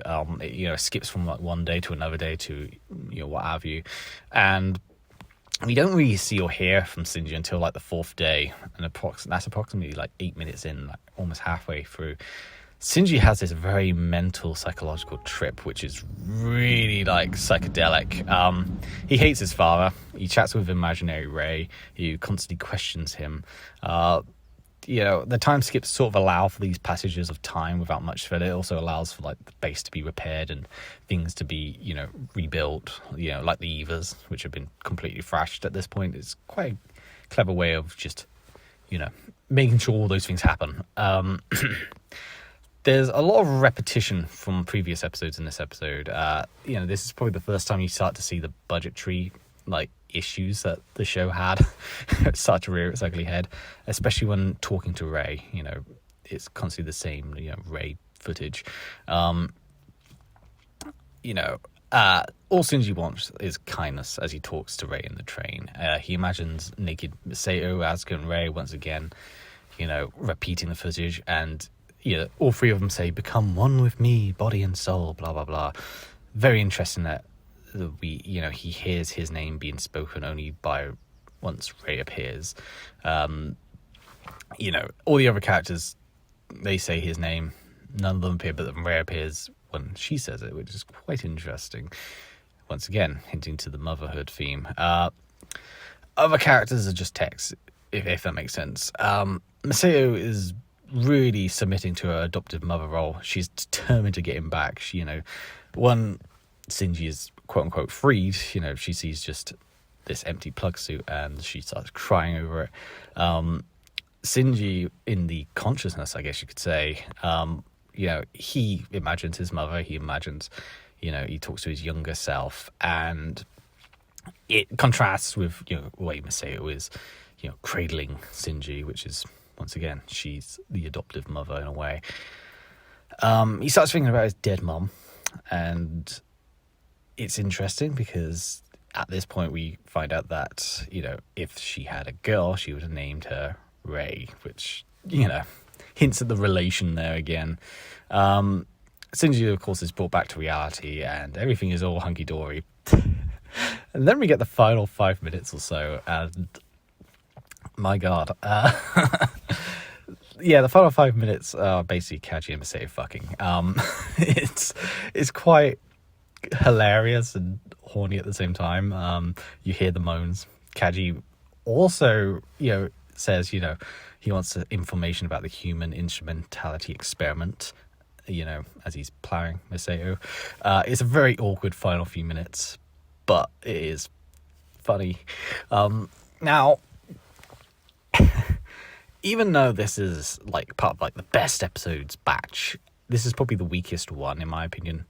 I'm probably going to put it in B tier. It's decent, but it's not great, if that makes sense. So on to episode 21. The intro features Adam attacking, which causes the second impact. This is the Antarctic exposition, which doesn't go well. We don't ever really see Adam in any of these. He's just this white spectre, more or less, and that's about it. Kaji, on the other hand, is leaking information about Nerve to the outside, and of course Masato is informed. Masato is tells everyone that she's going to deal with it, and throughout this episode we sort of go back to Masato and whether or not she's going to deal with Kaji, as well as Gendo's assistant, which I always forget how to pronounce this guy's name. It's Futaski or whatever his name is, the old guy. It basically goes, you follow his story in this, and it's the origin story of Nerve. We're finally shown who Yui is, which is, of course, Shinji's mum. And Yui is immediately recognizable because she looks just like Rei. She's brunette, sure. She's taller and obviously an adult, but, she looks just like Rei. And, this episode does reveal that Rei is, in fact, a clone of Yui. We show Gendo's assistant, and I'm not going to pronounce his name because I always fuck it up. He had a love for Yui, but of course younger Gendo, who's a bit more of a reckless individual, who gets into bar fights and all that, gets with Yui, and of course they get married. They, eventually have Shinji. We sort of get a timeline of the events, such as 2000 being the year where the second impact takes place. Basically, it's hell on earth for the first few years, and then everything starts to get gradually back to normal again. Interesting observation, though, is that the angel on the wedding invite for Yui's and Gendo's wedding is a blue-haired angel, which looks very similar to Rei. We find out that Masato is also the only survivor of the second impact. Very traumatic for her. Gendo's assistant, or future assistant, he, while working with Gendo, finds out that Gendo has got his hands on the Dead Sea Scrolls, and there's a possibility that he could have been the cause of the second impact and may have done it on purpose. He doesn't really like or trust Gendo, and, you know, he does actually see, and we, the audience, by following this guy, see how Gendo sort of like creates this cult almost, which is what Nerve becomes. He indoctrinates people, you know, uses threats, he tells them about these great achievements that they're going to make, and, you know, you show how manipulative Gendo is in this episode.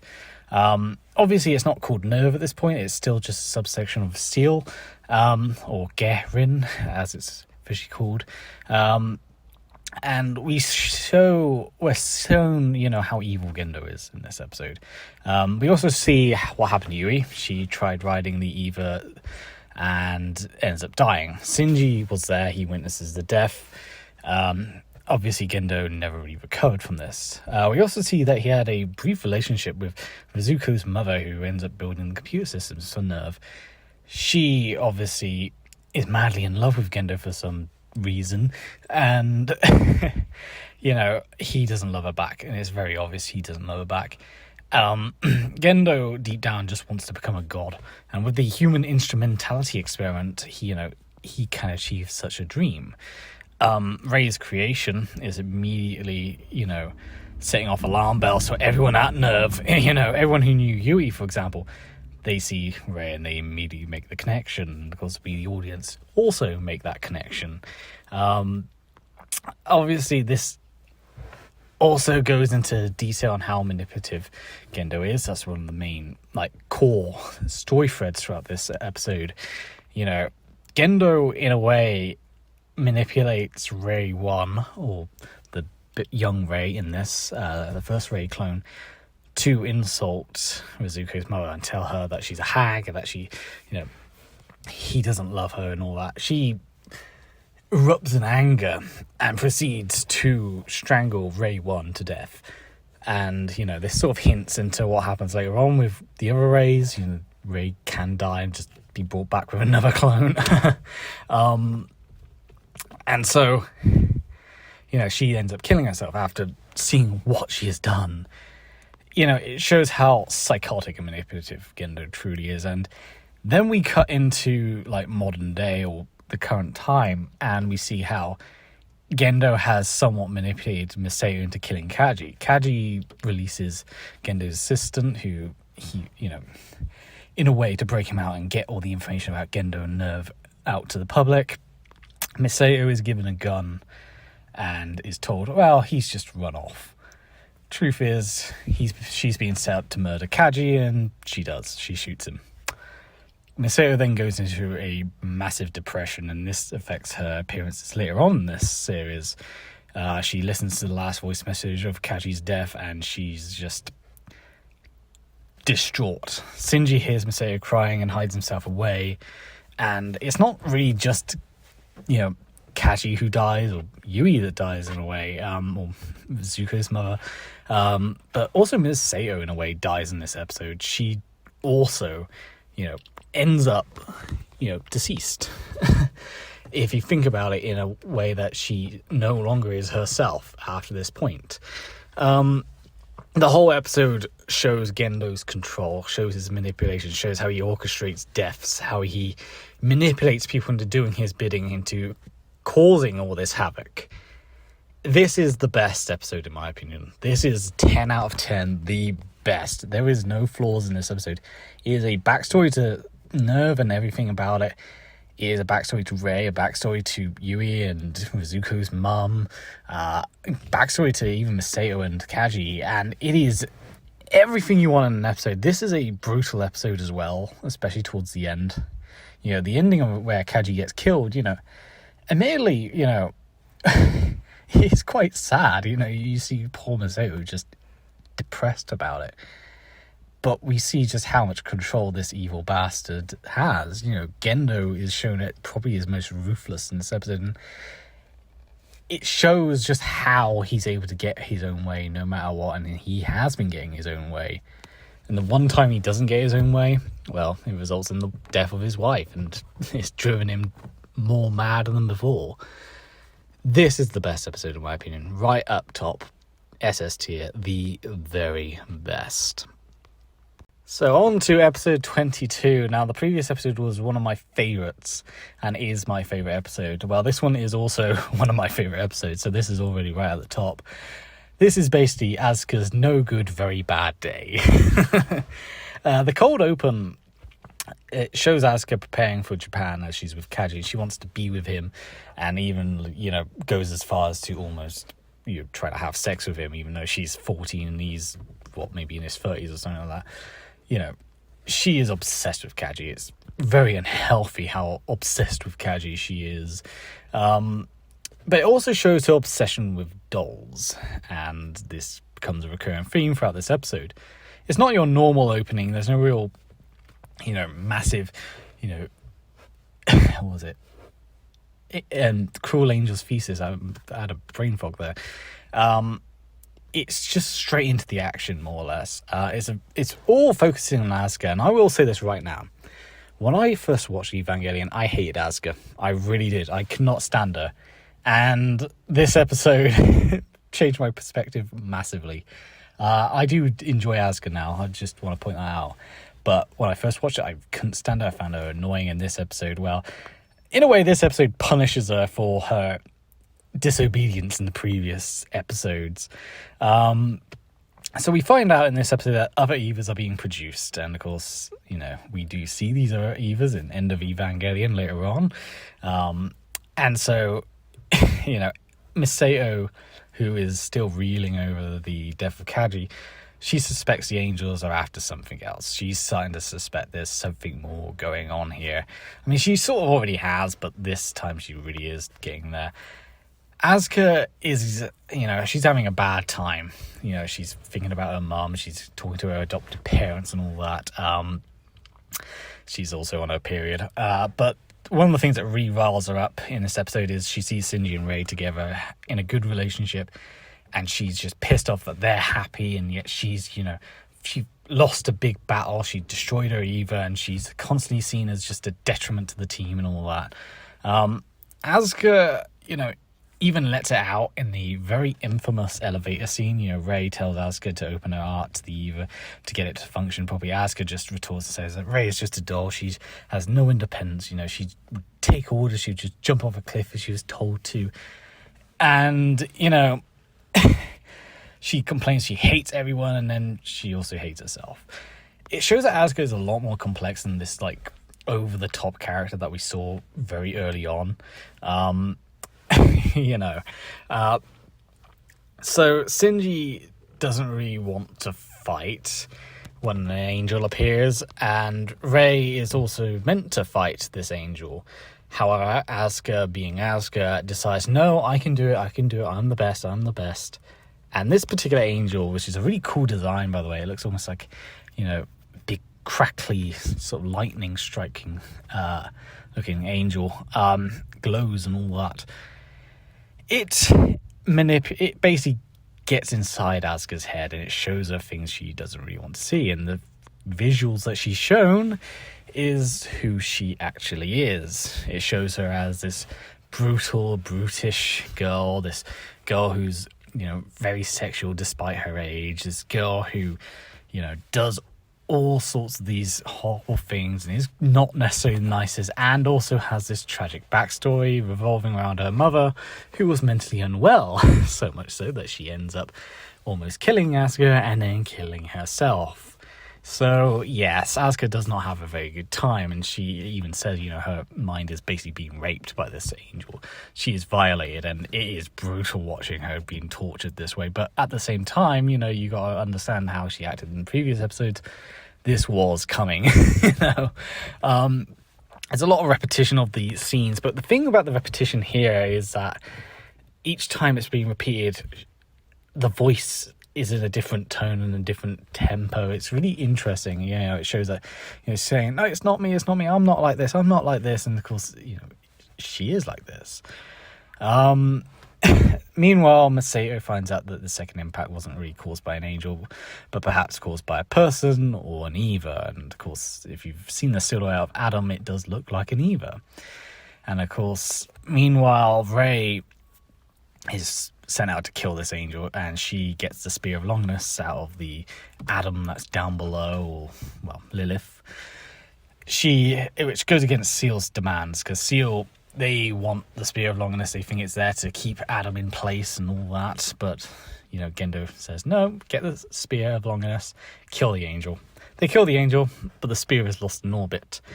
Asuka is angry that Rei saved her. She wished she'd just die.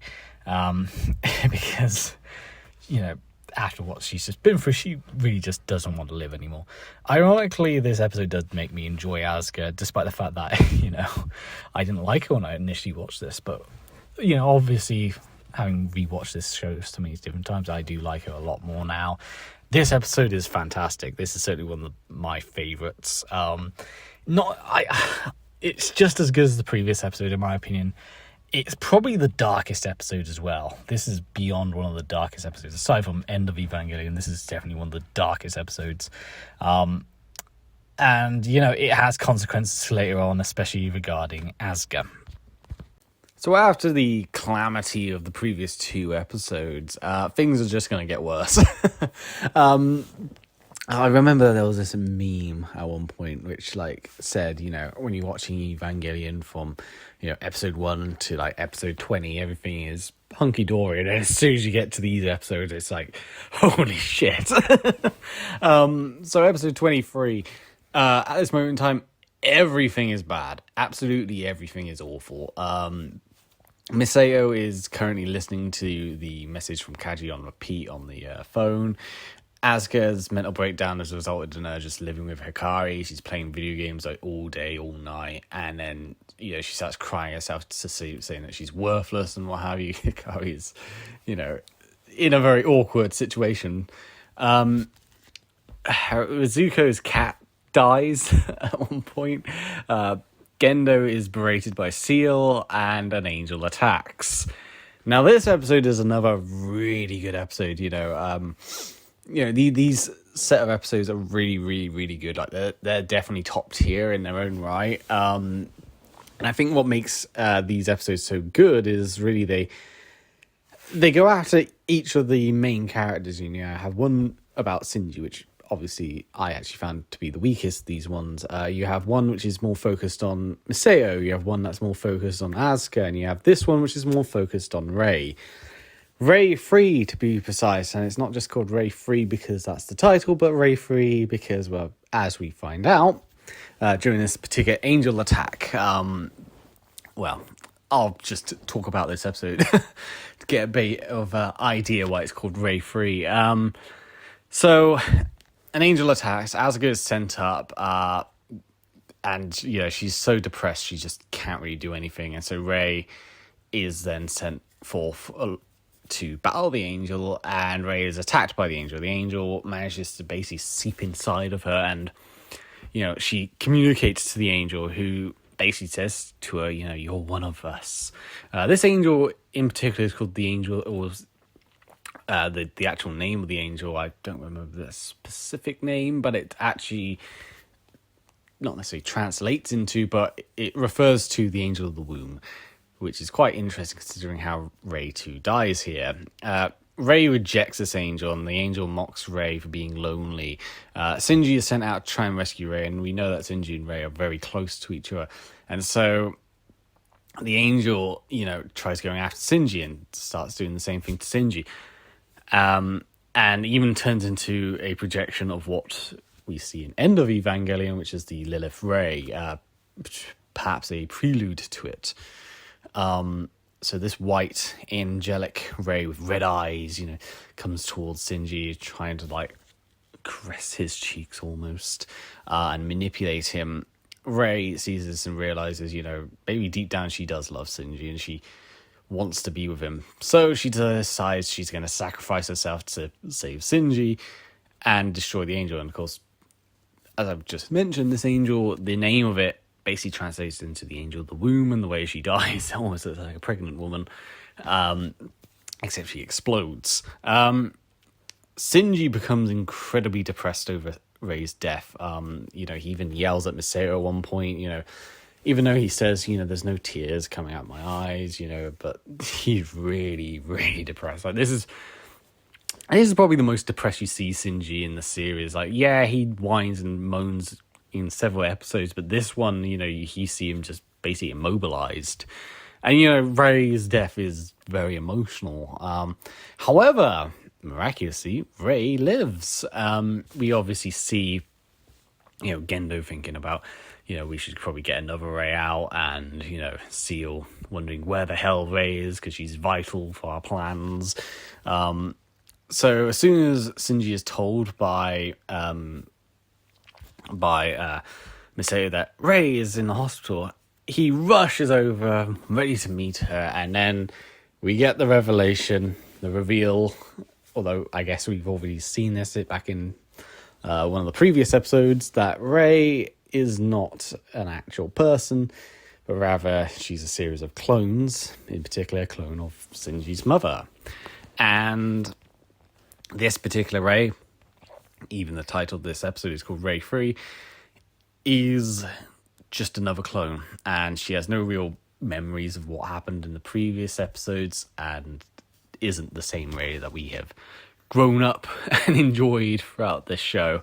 And so the only person that really truly cared for Shinji is just an emotionless robot almost, which is really tragic. And of course, there's a parallel in this there's a common theme throughout this episode revolving around tears. Shinji says, when he's really depressed, like he feels really sad, but there's no tears coming out of him. Rei 2, before she dies, she starts crying, and she's never cried before. Rei 3 starts crying when she looks at the glasses, the Gendo glasses, and, is about to crush them. So, Rei, there's a lot of themes around tears, and even the way this episode ends is with, crying, in particular Rizuko. Gendo sends a naked Rizuko out to Seal, as they want to interrogate Rei over the destruction of Eva Zero and the loss of the Spear of Longinus. And so, he sort of humiliates Rizuko, because Rizuko doesn't really like Rei, and he didn't really get along with her mother either. Despite the fact that in both cases, Gendo has been more or less, pretending to love Rizuko and even her mother previously. And so he humiliates her, making her stand naked in front of Seal, and they're like baffled over what the hell this is. They basically tell Rizuko that she's she's worthless, and that she's only really here for Gendo's own malicious ideas and plans, and that she's nothing to him. She gets pissed, and she calls Shinji, and she shows him the Rei cloning chamber. And this is a room which is full of all these Reis. Obviously, before she even gets into the room, she realizes that her card is declined, and Miseo appears, and she takes her by gunpoint to show what's inside the room. And this is where you see the chamber. The truth of Rei is revealed in this episode. And in many ways, the truth of the Evas. You see these skeletons everywhere, these gigantic Evas that used to exist. Shinji is basically told that Rei is his mum, cloned and merged with Eva DNA, making Rei this somewhat weird angel Eva Yui hybrid thing. Rizuko, she hates Rei, and she hates the clone. She hates, Gendo in particular, and wants to just take revenge on him because he's basically mistreated her. And so she destroys all the clones, shreds them into pieces, and you just hear their little giggles and their laughter, and it's kind of weird looking at all the Rey clones because they're all just like staring, with big smiles on their face, considering how emotionless Rey is. And continuing off with the finale, I guess you could say, continuing off with the theme of crying, it ends with Rizuko crying in despair as Miseo spares her, but the damage is already done. Very emotional episode, and once again, it's one of the best episodes. Really one of my favorite episodes, definitely in the SS tier. Brutal episode, tragic episode, but fantastic overall. On to episode 24 now. So after the tragedy of the previous few episodes, we get another rather tragic episode, I guess you could say. So Asuka is in a really bad way. She argues with Shinji about Kaji, and he just tells her, he's never coming back. We then see her again in a bathtub, completely naked, filthy, in the middle of nowhere, and she's basically taken to hospital. And more or less, she's fired from the job. She's completely worthless to Gendo, completely worthless to the plans. Rizuko is being interrogated by Gendo. She secretly wants Gendo, and just hates Rei. Shinji sort of comes to terms with Rei being his clone mum in a way, and he's wondering where Asuka is. He kind of wants to tell her the truth, and I know this is going to sound really bizarre, but it sort of reminded me of Return of the Jedi. When Princess Leia and Han, she wants to tell Han, actually, Luke isn't, someone that I love. He's my brother. It reminds me almost like that, except here Shinji wants to tell Asuka, hey, there's nothing between me and Rei. She's actually my clone mum. But she's gone.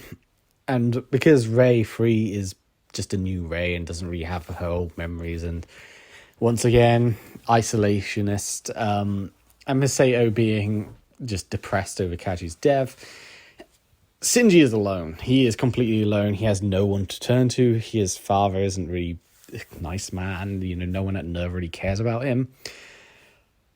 And not only that, but his friends, Kensuke and Toji, have all gone via evacuation. So he really is just completely alone. And then a boy appears. A silver-haired boy called Karu. Karu is basically Asuka's replacement. He has been brought over by Seal to replace Asuka. And, there's no real history to this random boy who's come over from nowhere. And he's extremely friendly towards Shinji, maybe a bit too friendly. Especially when they're in the showers together. He aces in the sync tests, the synchronization tests, and he gets high scores and everything. And, he's almost perfect in every single way.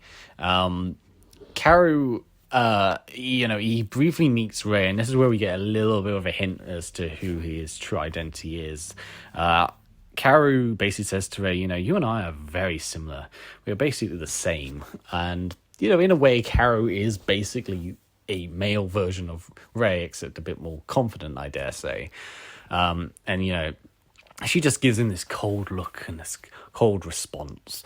Shinji really enjoys being around Karu. He's very friendly. He's, they get very close. They sleep basically next to each other. Karu is great overall, and a lot of people love Karu. And as Karu even said to Rei previously, we're basically the same. And Karu serves as almost like a replacement, not only to Asuka, but also to Rei. Because as we've sort of shown throughout this whole series, Shinji, when it comes to love interests, Asuka is arguably way too volatile and abusive towards him. And, they're not really a positive relationship. incredibly toxic, I dare say. And when it comes to Rey, well, with the revelation that Rey is technically his clone mum, well, it's very incestuous now, isn't it? But Karu manages to basically be a complete outsider, manages to get rid of the, negativity from Asuka, while also being just like Rey, which, very good for Shinji, but also no relation, so there's no incest. And the only disadvantage, I guess you could say, is that he's a boy. Might be a bit awkward to explain that to his, father. I don't think Gendo is necessarily the most supportive person. I doubt he would support a relationship like that. So yeah, Karu is great. Everyone loves Karu. But there's something bizarre about Karu. Karu, Rey starts questioning her own existence and starts questioning Karu about, like, who is this weird boy? Gendo, is ready to kill the last angel so he can finally reunite with Yui. And Seal are the ones that sent Karu in the first place because they want to get Lilan and merge everyone into one consciousness. Miss Sato from afar sees this, and Karu, who's standing in the middle of water, he senses that he's being spotted by Miseo, and she just doesn't trust him. So there's something very peculiar about Karu. And then he takes command of the Eva 2 without even, controlling it, and dives straight down to battle to find Lilith, or Lilan as he keeps referring to it. Shinji is forced to get into his own Eva and fight the Eva 2, which is a real cool fight, by the way. And, seeing Karu just effortlessly floating down the shaft as well, And Shinji is just... he is pissed. He's pissed in a way because, Karu was the one person that might have been, the one for him. Someone who could actually, be a good friend and or love interest and, not have any weird shit as well, not be an Asuka and not potentially committing his incest like with Rey. But unfortunately, he's an angel, and angels must die. And so they go down to the chamber, and this is such a gorgeous visual of, Karu's, floating there as you have the two Evas beating the shit out of each other. He eventually destroys Eva 2, and he grabs Karu. Karu, he then says some very interesting stuff. And Karu is the most, obviously, human of the angels. He's the one that actually, has a physical body, has a, personified look to him. And he doesn't necessarily want mankind to perish, but he wants to give Shinji, who is a boy that he, has come to get close with, to make that choice. And, he says, you shouldn't ought to die. And as he says that, he then looks up and Rey is there standing. Rey, who is the, just like Karu, or Karu is just like Rey. They're basically twins in a way. And we get what is quite an infamous moment. It's also a very awkward moment because Shinji has Karu in his grip. And he's, obviously the music is blaring. Shinji is making a decision. Does he kill Karu and kill the last angel and everything goes all hunky-dory, potentially? He's unaware of what's really going on. Or does he let Karu live? And, if he lets Karu live, then, well, there could be all sorts of chaos that can be brought about. But if he kills Karu, then the day is saved. And so, after a very long, still shot of this moment, the head pops off. Karu is crushed, and Shinji is left contemplating what he has done. Shinji says Karu was, like him and Rey in a way, like a combination of the two, which is very interesting considering what we see later on in End of Evangelion, how Karu, Shinji, and Rey are sort of like the trio, the trifecta of bringing about the end of the world. And, he cries over Karu's death because he actually did really like Karu. I mean, I'm sure the audience love Karu. I love Karu. Who doesn't love Karu? However, whilst I do love this episode, whilst I do really love Karu in this, I'm going to say this right now. Karu felt very underutilized in this original series. This is his only real appearance. You do see bits of him in like later episodes, but like brief cameos. And obviously, End of Evangelion, he has a bit more of a larger presence. But this is the only time we ever see him. And I don't know. I feel like I don't know whether it would have improved if they'd had an extra episode to give Karu a bit more development and characterization as opposed to just rushing it straight through for this episode. It's a great episode, don't get me wrong, it's still S tier, but it doesn't reach SS tier because I do feel like it is slightly overrated by some people, as it does feel very rushed and feels like it's just been sent right out the door to get closer to the finale. Speaking of which, this is the finale, or at least the first part of the finale. However, as many of you know, there are two endings of Evangelion. There's the End of Evangelion, the one with the beautiful poster of Rey's head, that red sky, the white beach, and Asuka and Shinji standing next to each other looking over. That is one of my favourite posters ever, which is a feature-length film almost of two episodes combined into one. However, that isn't actually what was shown at the time. Instead, this ending was. This is the first part of the ending.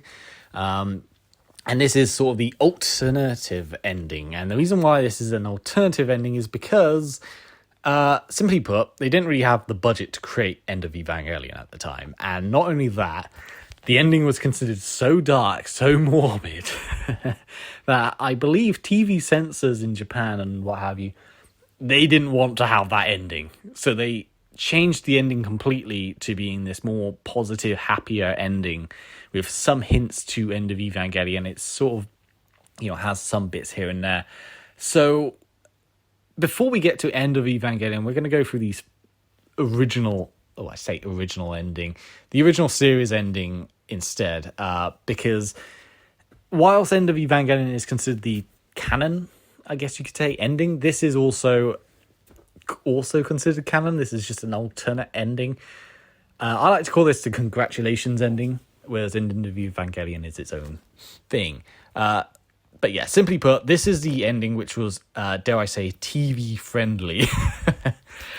Because whilst Evangelion is obviously very famous, at the time it wasn't very successful. It had very low viewership, low budget, very toxic behind the scenes. And End of Evangelion, I should say, the grand finale was completely, cut, and instead this ending was created.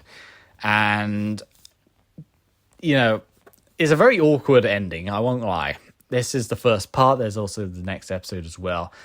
This is sort of like an alternate ending, and it has basically the characters being interrogated on this stage. It's light shining down. This is where we get the infamous meme of Shinji sat in the chair looking down. Shinji having, killed Karu, he's asked why, and Rei is obviously the one that's interrogating him, or at least he imagines it's Rei. He had to kill Karu because he was an angel. That's what his excuse is.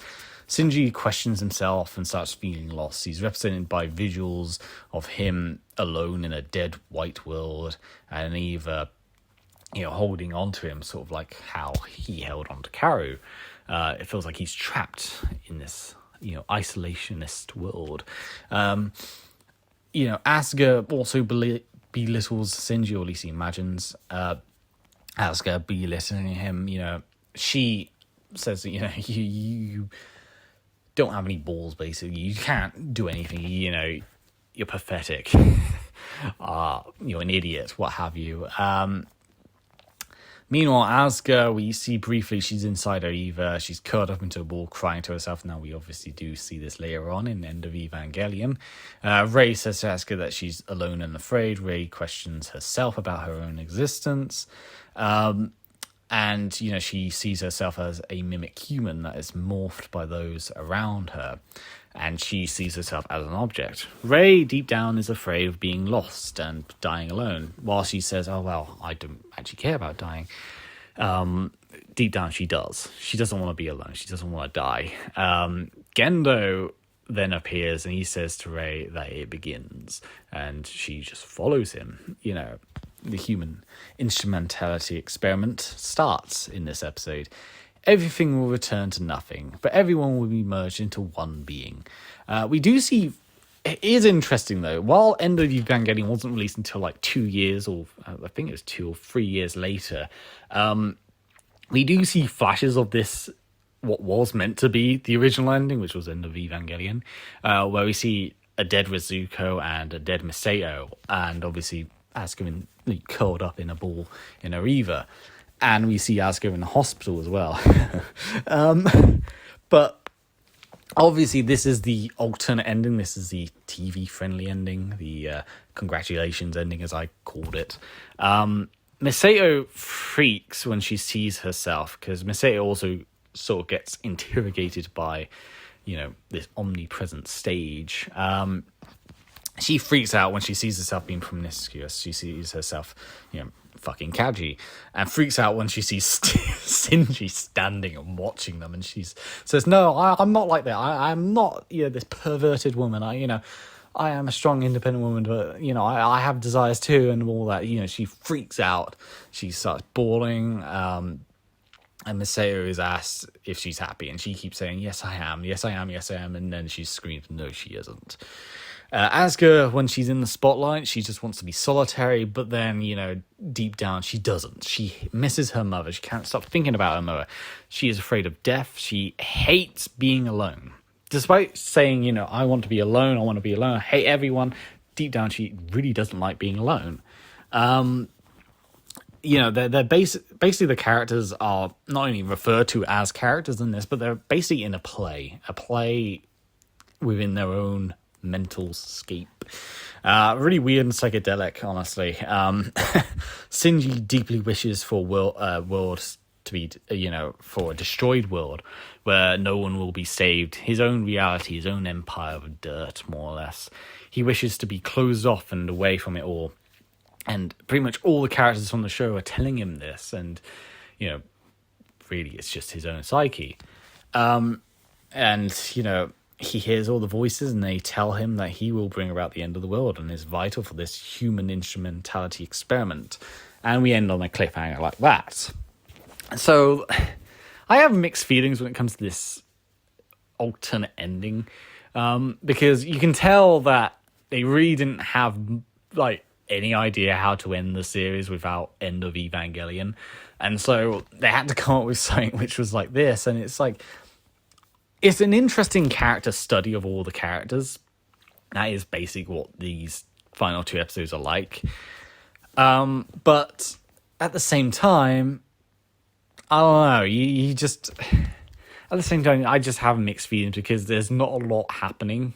At the same time, it definitely feels like they're just trying to get we have to end it somehow. We can't just leave it with Carrie's death, and obviously we're not allowed to have End of Evangelion, so we have to just create this instead. They talk about the human instrumentality experiment is starting now, and we don't actually see it. We don't actually witness it. There is an interesting theory, though, a fan theory that I did see online, where someone did say, what we're seeing in these final 2 episodes in the original series is actually, when End of Evangelion happens, when Shinji is caught by the Lilith Ray and them two are just in a back and forward conversation with one another, this is basically what's happening. This is what's happening while Shinji is inside his Eva and everything else around him is being destroyed. Which is an interesting perspective, except for the fact that, this is technically meant to be the family-friendly ending, I guess you've got to say. Where I'd rank this particular episode, I don't know. I don't want to rank it too low, because it isn't deserving of being a low tier, but at the same time, it's not brilliant. And, given the context of what should have been in this place, as opposed to what we do see in the original run, yeah. I'm going to put this probably in D tier, I'll be perfectly honest. Not spectacular, honestly. It's an interesting character study, don't get me wrong, but given what we know and what should have been here, i.e. End of Evangelion, yeah, this ending you can definitely tell was made by a corporation as opposed to made by the actual creators. And so we are on the final episode, the final discussion. Well, okay, we're not on the final episode or final story, but still. So this is the original final episode of the original series. And as I've mentioned before in my previous episode, this is basically the broadcast-friendly ending. So, for those who don't know, there was a lot of trouble behind the scenes when Evangelion was being made. It wasn't getting the best viewership at the time, and basically, their original plans for the ending was what we see in End of Evangelion, but they didn't have the budget, and they didn't have any. They didn't really have the approval of the company, the broadcasting company, so they had to basically rush out a different ending, which is the ending that we see here. So this continues off from the previous episode. Shinji just hates himself, he's afraid of himself, failing as the instrumentality begins. Once again, we see Rei just questioning Asuka, Shinji, why they're alive, and including herself. The animation changes constantly. You get this like hand-drawn animation at some point. Very basic, still images, pastel painting and what have you, which is interesting to say the very least. I used to joke about how, they've run out of budget at this moment in time, which they probably did, to be fair. Shinji is having an identity crisis, and he's self-loathing. He hates himself. He hates what he's become. He doesn't want to do this anymore. He questions his own existence as he has this crisis, and then he basically imagines a free world, a better world, an ideal universe where everything is normal. And the ideal universe is something that we've seen. Well, okay, this is the first time seeing it, but if you've been on my channel, you've seen it in the End of Evangelion Girlfriend of Steel videos. The ideal universe is basically when Shinji is just a normal kid. His parents are, normal parents. His mother's alive, for one thing. Rei is basically just the new girl who he meets by chance by bashing into her when she's running with a piece of bread in her mouth. I love that shot so much. It's more comedic, more lively, Asuka is a childhood friend. She's not just some foreign exchange student that rides a robot. Masato is the laid-back teacher, so much so that when Rei and Asuka have an argument, she just sits back and enjoys the show more or less. And the boys, they're absolutely infatuated with Masato. Everything about this ideal universe is so much better. It's so much better. Rei isn't related to him. She's possible love interest, same with Asuka. It's so much better for Shinji, and he wants that world. And in a way he realizes there's all these other possible worlds that he could imagine and break into one day. And he starts to feel confident about himself, and you hear the music, which is the main theme in an orchestral version. And, he picks himself up, he finds himself, and he believes in himself, and everything shatters around him, and everyone congratulates him. This is the congratulations ending, congratulations, you won. And, there's a lot of mixed feelings, in hindsight, or with the knowledge of what happened behind the scenes, yeah, this is kind of a weak ending, especially considering the fact that the original ending was going to be this over-the-top dark project, whereas this one is just, congratulations, you won, everything's all fine in the world, you believe in yourself, you're a confident boy, let's just leave this place and have fun. There's no consequences whatsoever. Sure, we saw those flashes of Rizuko and Masato lying dead with bullet wounds. Sure, we saw Asuka crying alone in her Eva and then in hospital, but we don't actually care about that. Everyone's all fine, everything's fine, and that's what you get from this particular ending. And it's kind of underwhelming in a way. Obviously, this is just one ending compared to another, and I do like the seeing this ideal universe, this idea that there are different sort of versions of events. And, if you read the manga or play some of the games, you do see these different versions of events, no matter what. And honestly, yeah, I think when you know what happened behind the scenes, you know that this is just the broadcast-friendly ending and not the actual meant to be the ending, you can kind of understand why a lot of people at the time weren't very happy with it. I'm going to put it in C tier because I do like the Ideal Universe highlights, but at the same time, it's just not very good.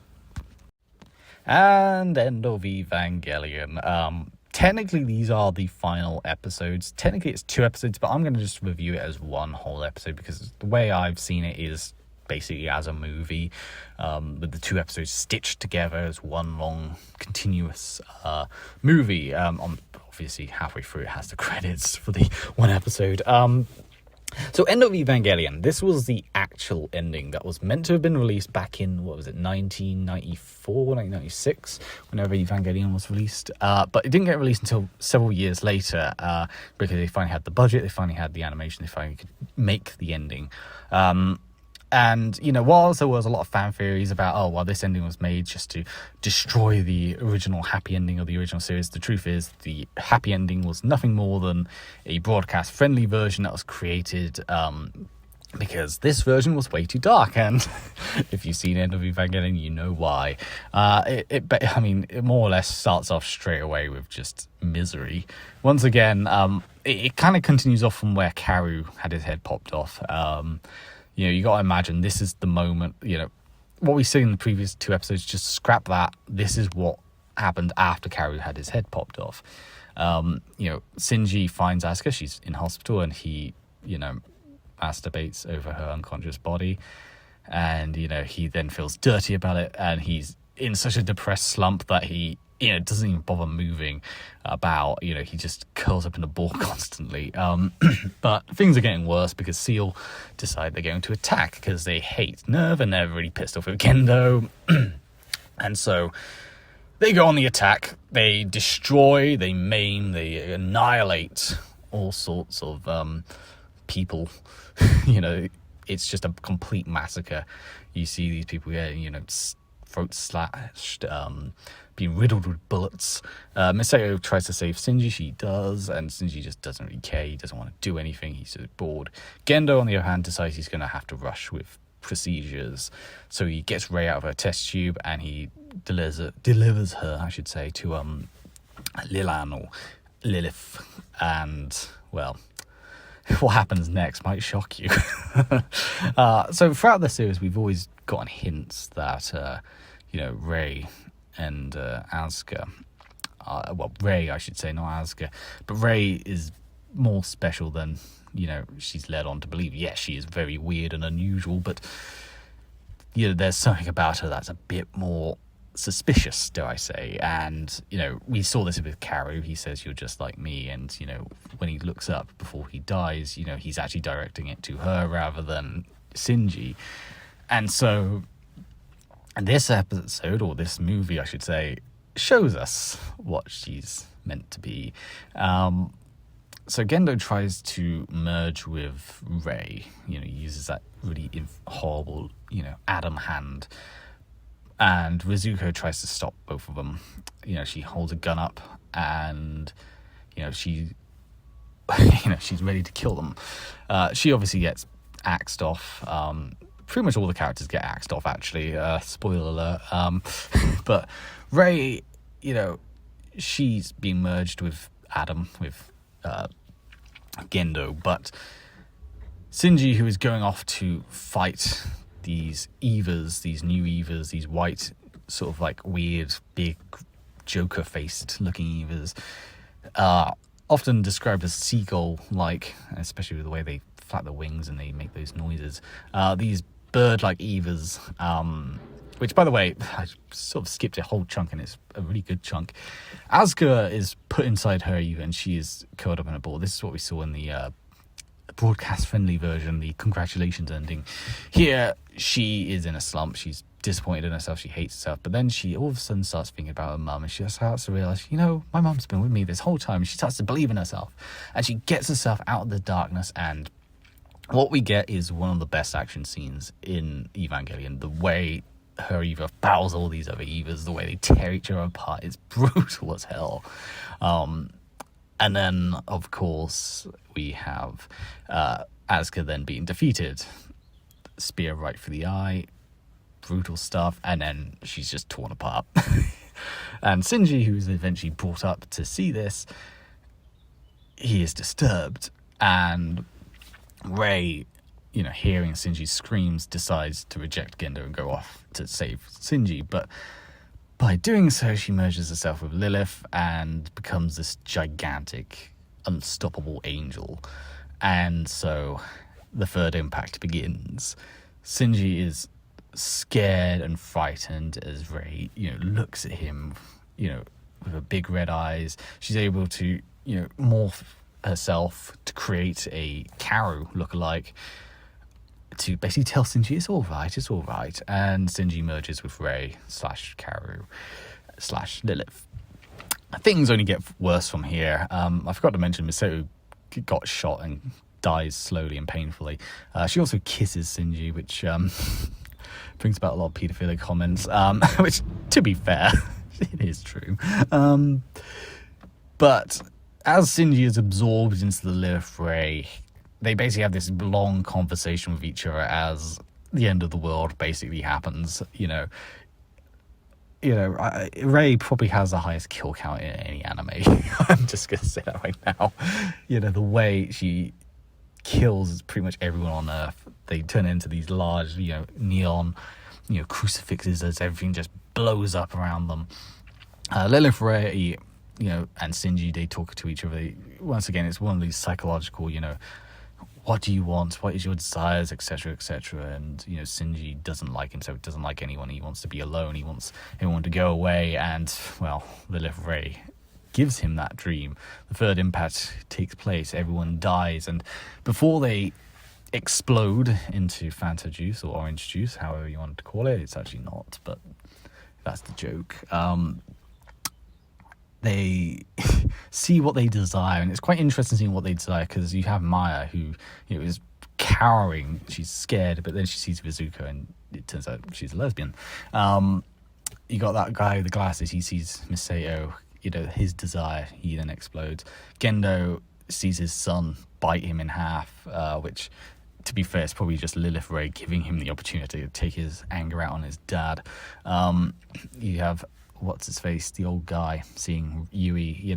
It's all this happy but horrible, like, death. You get what you want in your last moments and then you explode. And you have all these Reis just standing over all the corpses, Rei clones flying about all over the place, or Rei angels I should say. The Evas, the white ones, get turned into Rei mutations. It's all sorts of weird shit. Very sexual as well, like the Lilith Rei has a giant vagina eye, and the way they stab themselves, they quite literally penetrate themselves and moan with sexual pleasure.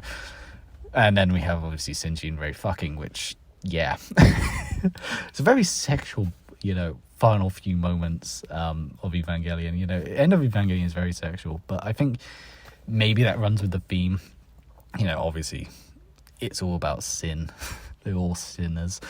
Shinji, he thinks about his past, and he thinks about, he doesn't want anyone. He doesn't like himself. He doesn't like anything. And yet, here he is with Lilith, Rei, and Karu, and here he is having his desires filled, and he feels comfortable.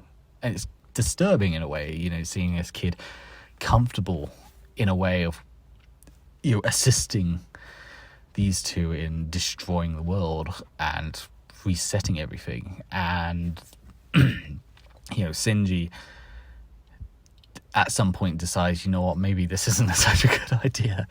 And while his Eva does burst out of the Lilith Rei, and Lilith Rei, his head falls off and everything seems to be going hunky-dory, the truth is the world has basically been fucked completely.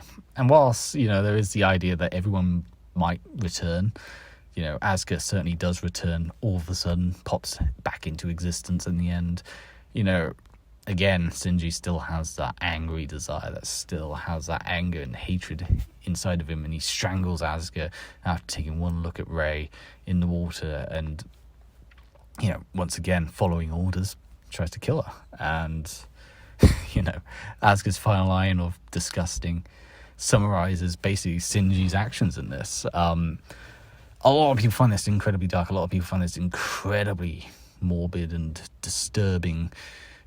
And they're right. It is disturbing. It is morbid. It is meant to be disturbing. It's not meant to be pretty. It's not meant to be, you know, wonderful and happy, you know. This is a visually beautiful movie, by the way. I gotta say this right now. I love the visuals of this movie. It is wonderful. It is haunting, but wonderful. You know, the music is fantastic as well. Everything about this episode or this movie is fantastic.